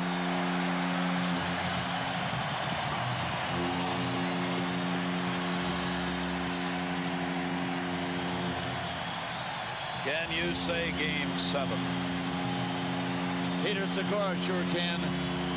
The former New Jersey Devil has kind of drilled a nail into the Game 6 coffin that the Devils were lying in anyway. Cheestop missed, and Martin Brodeur was out for the Cheestop chance, and he couldn't recover once he was on his back. 2 power play goals for the Ducks in this game. Maybe that'll help them come to Game 7. Well, a lot of things that were ailing them might have been cured in this game. Niedermeyer missed it. He was wide open. Didn't get it on net. LeClaire, a 5-1 lead for the Ducks. Power play is over. Another odd man. Langenbrunner's in the middle. Friesen takes it. He missed it. Went off the glass. Up for Niedermeyer. We may really see some wide open hockey now. Niedermeyer dropped it. Shot on Wisniewski's wide of the net. LeClaire trying to center. Picked back up Mike Rupp. Taken away by Oates. Oates leaves it. Wisniewski's chance blocked again. The odd man rushes are now 7-1 in favor of the Devils. And if you ever saw that statistic, you would think, well, heck, they have to be ahead on the scoreboard. Amazing, isn't it?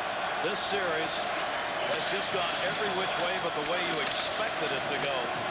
Back up onto the point. Niedermeyer chance. That gets blocked up deep. Oates trying to run it out. Puck rolls to the corner after Gomez got knocked down. And you know, Bill,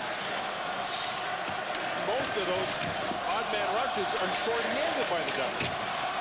Coming into this game, it was 17-7. New Jersey had the odd man advantage. I mean, they've got all those kind of numbers. Elias missed it. Right now, they're not getting the shots on net. Back into Patrick Elias. Gomez, center, got blocked. Tommy Ahlers. Sykora's goal at 3:57. Cheestop, Havlat get the assist. Power play goal is Sykora's second of this series, his 4th of the playoff year. The former Devil, Petr Sykora. Behind the net, Stevenson. Hits Sauer. Comes off the near side wall and out of the zone. Back Tommy Ahlers. Left it in the middle for Vreeland. Sent back in by Chouinard. Chouinard is going to be the best man at Giguere's wedding. Both of them are going to have to wait to don the tux. I think one more game. Back out Turner Stevenson. Gains the red, sends it in. Rayon coming over to get it. Rayon, Sauer ties him up. Played off the side of the net on the centering pass.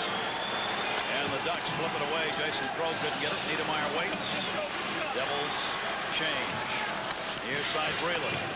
Vreeland has feathered that one after he got hit by Ozolinsh. Stick in the face on Gianna. Penalty coming. So the Devils will get a power play chance. They are trailing the Ducks 5-1.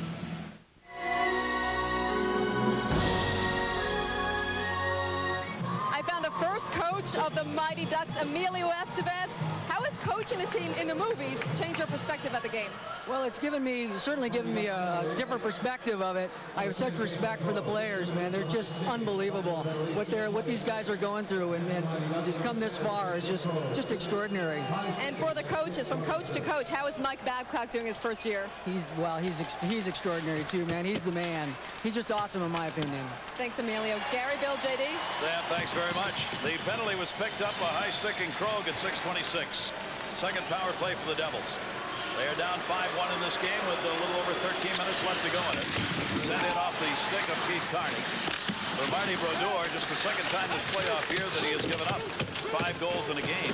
Keep in mind, Martin Brodeur came into this with the 5th best all-time mark. Boy, there is some awful whacking going on in the corner. Niedermayer pulls it out. Niedermayer drops it off. Brodeur 5th all-time in finals goals against. That one will be deflected back into the middle. Devils have an advantage here, but that one's going to be swung out of the zone by Carney. Well, really, I think that was jousting going on in the corner. Oh, man, is it mean and tough in the trenches. You got equipment being thrown across the ice by the officials after they left this end of the ice. Davidorski leaves it down low, tipped away by Paulson. Centering pass never got there. Friesen, though, was able to control. Back to Davidorski. Leaves it. Niedermayer. Niedermayer will dump it back.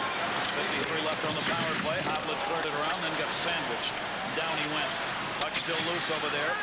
In a 5-1 game, players feel freer to go ahead and take some shots. Niedermayer, a little cross check on Madden. Madden has been yakking at him for 5 games. Comes back to Davidorski. Davidorski dropped it down low. Centering pass. Niedermayer clears. Well, if there's anybody... Look at center ice. Paulson and Niedermayer. Scott Niedermayer, the Devil. Ooh, Niedermayer swung like he was going to hit a line drive. It's a good thing he pulled back. He wound up. He wanted desperately to give him the two-hander. You guys tell me if you think there's anybody on either team that isn't black and blue right now. There's going to be aircraft dripping from the ice banks tomorrow flying across the country. Stevens a chance deflected off the boards. Other side block. Keith Carney blocked that one. Played back up, Rafalski, another chance, gets blocked by Rucchin. Rucchin clears, penalty's over. They do not convert on it. The Devils shot. Brodeur just knocked that one down as Jason Krog came out of the box. Here's what happened. Brodeur is coming out of the game. The end of the last shift, Sammy Paulson and Scott Niedermayer got into it. That is one intelligent move by Pat Burns. Corey Schwab, who's hardly played all season. You see the 5-3-1 record. It makes sense. Game 7 2 nights from now, guys. So Corey Schwab will come in. You do not get a chance to warm up. Schwab is in net. This is his 3rd ever playoff game. He has no playoff record. Shot. That one deflected off Breland wide of the net. Devils, this is not a power play now. 5-on-5. Stevens a chance. Busted. Stevenson a chance. That got blocked. Picked back up by Ozolinsh. Cleared out by Sykora. Boy, after you touch the puck, you better be ready for about a count of 3 because someone's still coming. Well, the New Jersey Devils are hoping that this is not part of a déjà vu. At least half of it will be in place because they are going to likely lose this game. Back in 2001. In the Stanley Cup Finals, they led the Colorado Avs after Game 5, 3-2. But then in Game 6, Colorado victory. Game 7, Colorado victory. And the Devils saw the Stanley Cup slip away that they thought they had in their grasp. That was Ray Bourque's only Stanley Cup. That's the drama that we saw there. 101st game of the season for Martin Brodeur. 101st of the season. He gets to sit now and start to recover for Game 7. Corey Schwab in net. Detroit twice, the Rangers, Chicago, and New Jersey are the only teams in the Stanley Cup Final Series to have a 3-2 lead and lose it. Giguere wants to keep the clock going. He did, but a penalty in front. Sammy Paulson got tied up with Rupp, and Paulson's going to go. The officials now, knowing where this game's at, likely to call some penalties to keep this thing under control. Paulson picked up his man, Rupp, who tried to jump over the stick and finally went down. Good play by Rupp to keep going, keep working it. I'd be really surprised if Mike Rupp does not make this Devils team next year. Speaking of Mikes, that was Babcock. Speaking of Paulsons, that's Sammy. There's Michael Rupp. You know, we talked to him the other day, JD, and he credits Bob Witt, a real good guy and an ex-pro goalie that played for the Cleveland Crusaders, as being the most influential coach of his life when he coached at St. Edward's High in Cleveland. Yeah, he said a lot of people given up on him. And this coach, Bob Witt, the old goaltender, kept saying, give him a chance, give him a chance. And sure enough, now here he is in the NHL. He's 230 pounds. And guys, you don't teach size. Langenbrunner shot went wide. Power play Devils. Near side, Niedermeyer. Niedermeyer looking back to the blue line. A little room. Tevodorski dishes off. 10 minutes to go. Third period. Devils power play number 3. The blast blocked in front in a lot of bodies that time. Friesen playing a point. Gets it back.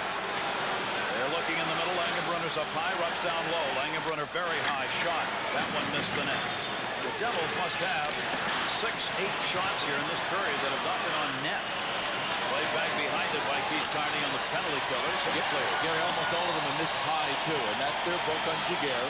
But when you try to hit top corners from a distance, it's a hard shot to hit. It's easier to hit the net down low because you've got the vertical element when you try to go high. They're not hitting it. In the corner, Havlat took the hit. Soleil got the puck, cleared it around, not out of the zone. Again, they look down low. Shot. Score! From the point, Rafalski. Looked like that they have been redirected by Grant Marshall. Credit Mike Rupp, the big forward, for drawing the power play to start with.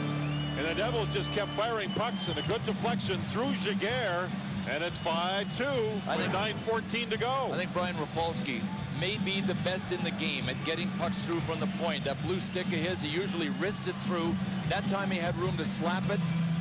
But darn, he's good at getting pucks through to the net. And he got that one right through to Grant Marshall. Grant Marshall won a cup with the Dallas Stars. As we look at the Southwest goal cam, the view from inside the net, deflected by Marshall. Boy, he's hard to move in front of the net.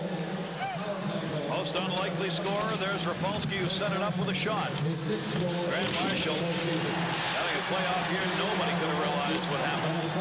It is now a 5-2 lead for the Ducks. And Corey Schwab has not seen a shot yet, has he, in goal for the Devils? Not one. Oh, and I think that's probably just fine with Corey. He's going to see one. Yeah, that's right. Niedermeyer moving it in. Pinned up by White in the corner. Rob Niedermeyer. The Mighty Ducks looking to take this to Game 7 Monday night in New Jersey. Behind the net, Leclaire brings it out. Shot it into the middle. Schwab blocked it. And it's cleared. Could be an icing call here. Sauer back. The touch and paid the price as Madden went into him. The goal picked up by Marshall. Rafalski and Elias the assist. The Stanley Cup, ABC Sports Championship Television.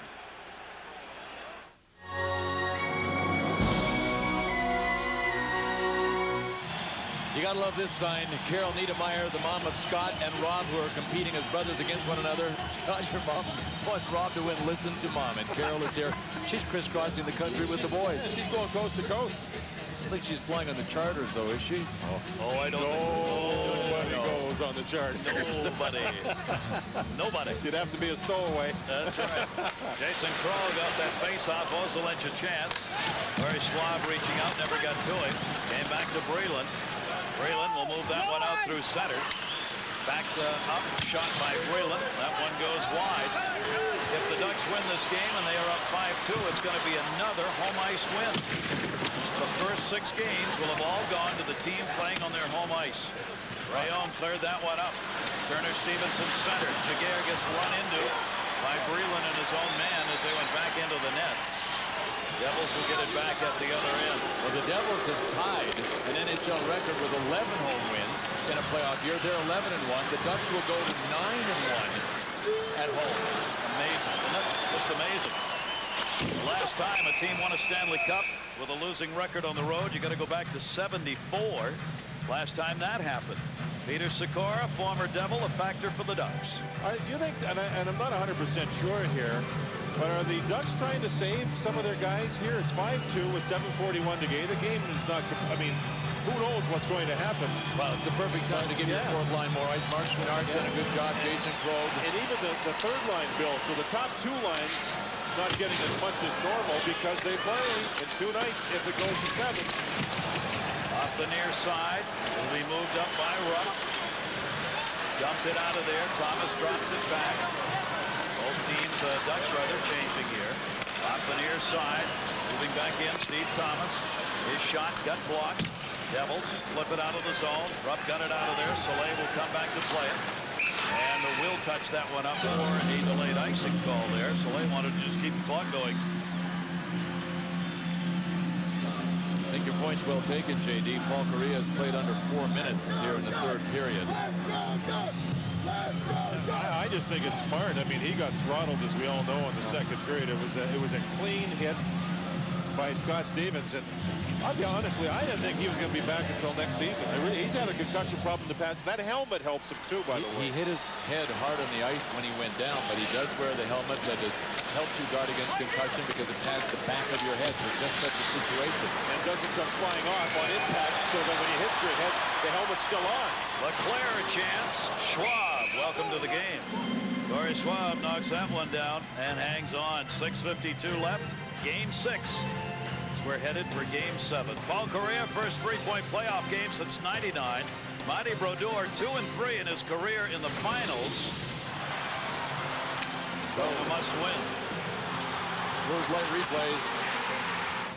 Paul Kariya. He silenced the crowd when he went down after the Stevens hit, and then he brought him to their feet. In front, puck loose, backhanded wide of Corey Schwab. Teodorski got dumped with LeClaire in front of the net. Cleared back up, intended for Gianda. So Martin Brodeur is going to be 2-4 in Cup Final games in which his team could clinch. They had the chance to clinch here. They got another one on Monday. But the Ducks will have the same opportunity. Giguere able to hang on. We remind you this broadcast also available in high definition. I've heard that so many times. You know what I'm going to do? What? I got to get a high-def television. I've had phone calls, people raving about it. You can see the puck. You do a lot of different things. We know face-offs are going to be important, obviously, in Game 7. The people at Mission make a special right glove for Adam Oates. He wears their gloves. It's like a surgeon's glove. It is so tight. I tried to get it on my hand, and my hands are a little bigger than Adam's. I couldn't even get it on. We talked about his history with lacrosse and what a terrific player he was. That's the influence of lacrosse. They wear much tighter gloves. Adam Oates, as a lacrosse player, was a 3-time MVP in Etobicoke. In one game, 29 points. See, that's pretty good. That's pretty good. In any game, when you get 29 points, that's pretty good. Cleared around by Giguere. Lacrosse is a great game, and hand-eye coordination in that sport phenomenal. That one bounced out of the zone by Sauer. These Mighty Ducks on the verge of taking the Stanley Cup Finals to a Game 7. It doesn't happen very often. The Ducks are going to get there. Keep in mind, this is the first time they have been to the finals. If indeed we get a Game 7, it'll be the 12th time in finals history that there has been one. Cleared back in, wide of the net. Played by Rapolsky. Dropped it off for Niedermeyer. 5:25 left. Ducks came on strong in this game, getting a 3-0 lead at the end of the first period. A couple of goals by Rucchin, one by Thomas, and now the high sticks and gloves get up again. Submarine job. Low bridge by Pascal Rayon by Marc Chouinard. He went in and then went down low. That could be dangerous regarding knees. Marc Chouinard was actually lucky on the play that he was facing backwards to Rayon. He turned. Had he been side on, he had a major problem.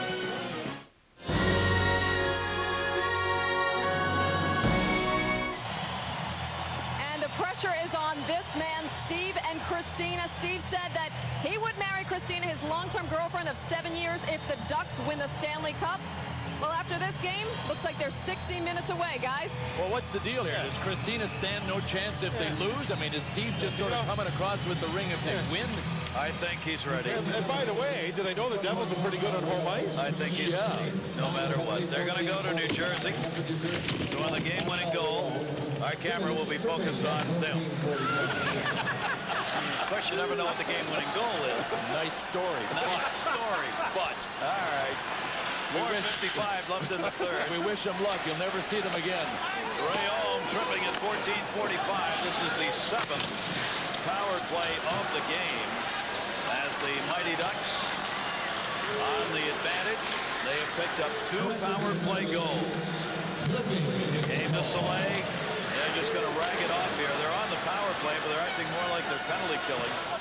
The Ducks ahead to Niedermayer. Niedermayer sends it in. They're not concerned about adding another goal as much as they are about getting to 0 on the clock. Soleil waits. They had not cleared as Thomas got knocked down in the zone. So they'll get a whistle. Trying to win a game 7 on the road is not easy. There is a home ice advantage if the numbers are right in game 7s. Boy, home teams have won 9 of 11. You worked all season for it. I played in a game 7 on the road that we won, but it wasn't in the finals. When I played in Calgary, the game was in Philadelphia and it was in the 80s, but that wasn't the finals. Devils will take it back home where they're 11-1. It was for Calgary in Philadelphia. You bet. Against Bobby Clark. And it was a hard place to win. Yeah. Oh yeah, that was the old Spectrum. Yep. Yes, it was. Irony is that the Devils, the last 2 times they won the cup, they were far better on the road than they were at home.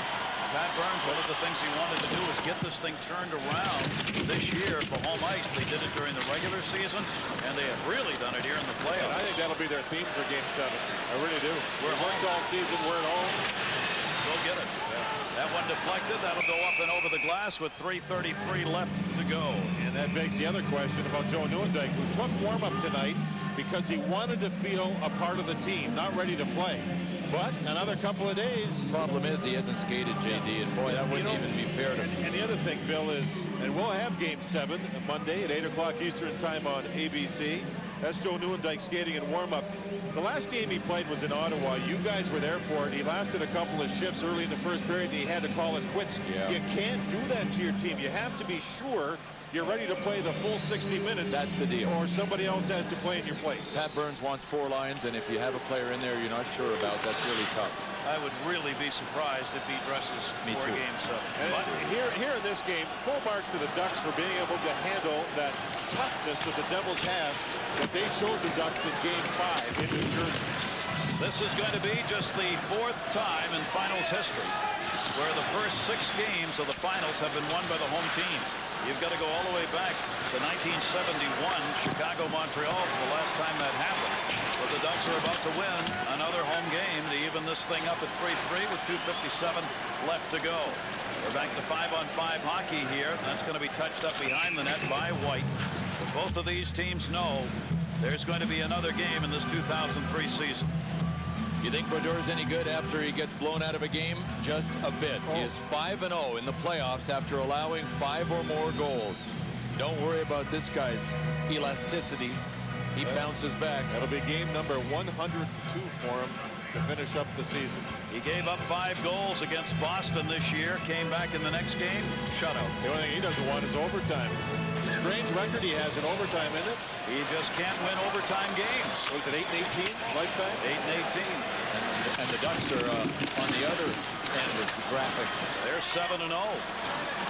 Cleared back out of the zone. They are the first team ever to win the first 7 overtime games that they have played in a finals year. That one gets bounced away. Ducks controlling. 2:28 left to go here. A 5-2 lead for the Mighty Ducks, who jumped out to that early 3-0 lead and have not looked back. Rucchin got 2, Thomas got 1. Pandolfo got the Devils on the board. Then Kariya and Sykora scored. Marshall has picked up a goal, an assist from Rafalski and Elias here in the 3rd period. 5-2 Ducks. God, you know what I think one of the selling points Pat Burns will try to use on his team is at the beginning of the season, if I told you we could play game 7 of the Stanley Cup Finals as a team together, would you take it? Yes, they might not have wanted it 2 days ago, but they'll try to sell that now. Niedermayer's got it. The resiliency of the Ducks, something else. I thought maybe with that Stevens hit on Kariya, that would be it. But I think Kariya coming back made a big difference. Yeah, I agree with that, but I also think even before he came back, his team didn't fold. No, they didn't fold. His team stood up. This is the last game the Mighty Ducks will play in Anaheim this year. They are the Cinderella story of the 2003 playoffs, and their fans are on their feet with 1:23 left to go and applauding for the season, for this game, and for game 7. Paulson dumped it in front. Picked up by Tevodovsky. He will move it out. This is the 10th year of Ducks history. Penalty coming up here. This team has never even remotely come this far in the playoffs. Patrick Elias, I think. No, Marshall. Van Marshall.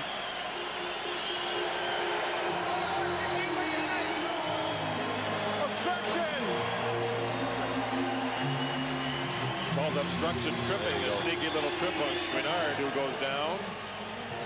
And again, the Ducks have rested a number of their star forwards throughout this third period, as have the Devils in resting Martin Brodeur the last half of this third period. Boy, this has developed into a great series, hasn't it? We will have Game 7 of the Stanley Cup Finals. Someone will skate the cup. We guarantee you that. It may be Monday night or Tuesday morning, but they will skate the cup. Game 7 at 8 Eastern on Monday, under a minute left to go. Anaheim in the first 5 games of this series, 9 power plays. Tonight, this is their 8th power play of the game. That'll be whistled for a face-off at center. Fans, they're going to stand for the remainder of this one. Last time a home team won the first 6. Back there, Montreal, Chicago. The road team won Game 7. How about that? Paulson puts a little late hit on, and see if anything comes of this. Paulson is still at it with Rayom while the play goes on. There they are. The puck just went behind them. Now Rayom comes out to the point to cover. The Devils moving it out of the zone. Soleil back to get it. Gary, remember what Mike Babcock, the head coach of the Mighty Ducks, said before this game? He said, we can be tight and tentative or loose and driving. They have been loose and driving. They have not been tight and tentative. And they've won 3 of the last 4 against the Devils. They've all been on home ice. But does this set up the showdown or what? All right, just enjoy it, everybody. The Mighty Ducks are going to win this 5-2 Game 7 Monday. From the pond, they send the Ducks on to New Jersey.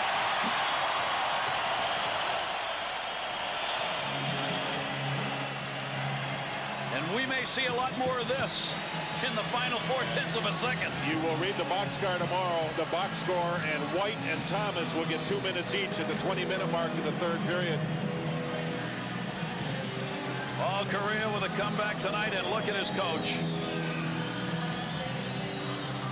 Well, I'll tell you what, that is the biggest endorsement an athlete can ever get. He had his arms around him. He had his cheek against his cheek. That was one of those I am so proud of you moments that Paul Kariya will remember. And I'll tell you, Mike Babcock will remember how Paul Kariya responded after being laid out by Scott Stevens here in Game 6. And again, it was a clean hit. And for Paul Kariya, I think the whole hockey world will know exactly what he came back from in this game. That's it. Ducks 5, Devils 2, Game 7 Monday.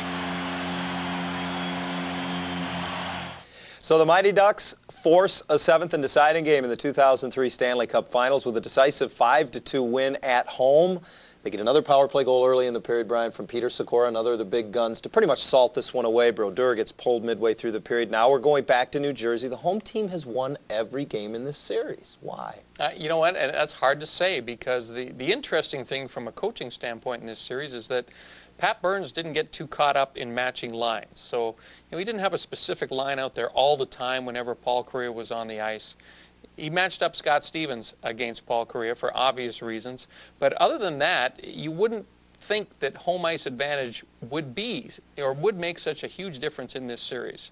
The Mighty Ducks have to get on the plane, as do the New Jersey Devils after this game. This game was a Saturday night. They fly all the way to the East Coast. They play Monday night. Both teams are exhausted at this point.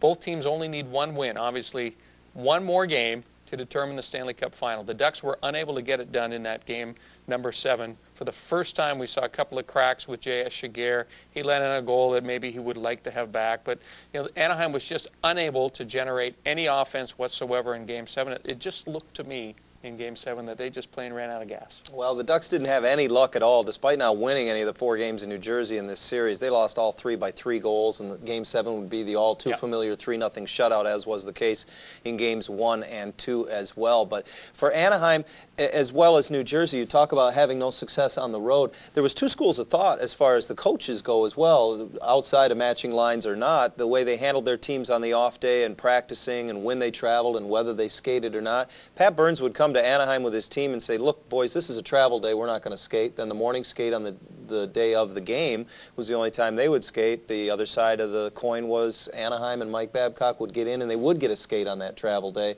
It didn't matter. It didn't work for either of them. Yeah, you know what? Completely different philosophies, and I think it was the right philosophy for both teams. So keep in mind that the Devils had a few more veterans in the lineup. Players like Scott Stevens hate to practice. They don't want to be out there on the ice. As for the Mighty Ducks, they had a lot of young players in the lineup, and young players making big contributions like Sammy Paulson and like Stan Chistoff. And the players get used to a routine. And the one thing that never changes for any coach, regardless of his philosophy, you don't change once you get into the playoffs. And remember, Mike Babcock said right from the beginning, you know, we need to treat everything just like it's a continuation of the regular season. We do everything the same. And boy, it worked out great for his club. One game away. Unlike games 3 and 4 at the Pond of this series, where all the drama was at the end with the Ducks winning in overtime, the Ducks get the crowd in this one, Game 6, right away with the big first period, and by the time they get to the end of the game, you know, the final outcome is already pretty well sealed. But the building, the one thing I will always take from these 3 games and the entire playoff run was the electricity in the building. You and I know we're on press row where we aren't usually, and I think we were able to take that in a little more than we would normally when we're broadcasting a game, and I was really taken by the building, the electricity, the atmosphere at the Arrowhead Pond. Yeah, we're all yearning for those days when hockey once again captures the spotlight in Southern California. It was a very special time for not only Mighty Duck fans, but I think for all of Southern California, because this was a Cinderella team. They were the hottest team in the National Hockey League from the beginning of January through to the end of the regular season, but nobody gave this club a chance of doing anything once the postseason rolled around, and boy, did they prove everybody wrong. And so many players, you know, I really think sent a message that they had arrived on the scene as legitimate, not only NHL players, but big-time NHL players. Steve Rucchin, J.S. Giguere, Niedermeyer was outstanding for the Mighty Ducks for the postseason. And I really think that nucleus is still here in Anaheim, and we're all kind of hoping that we get play a little hockey in the near future again to see what these guys are going to be about this season. Well, what a run it was and what fun it was, and the Ducks continued it and took that run as far as they could with their victory in Game 6 on June 7, 2003, a 5-2 decision over the New Jersey Devils to force a 7th and deciding game in the Stanley Cup Finals. Of course, subsequently the Devils winning that game 3-0 to win the series 4-3 and capture the cup. For Brian Hayward, I'm John Ahlers. Thanks for being with us on another edition of Mighty Ducks Classics.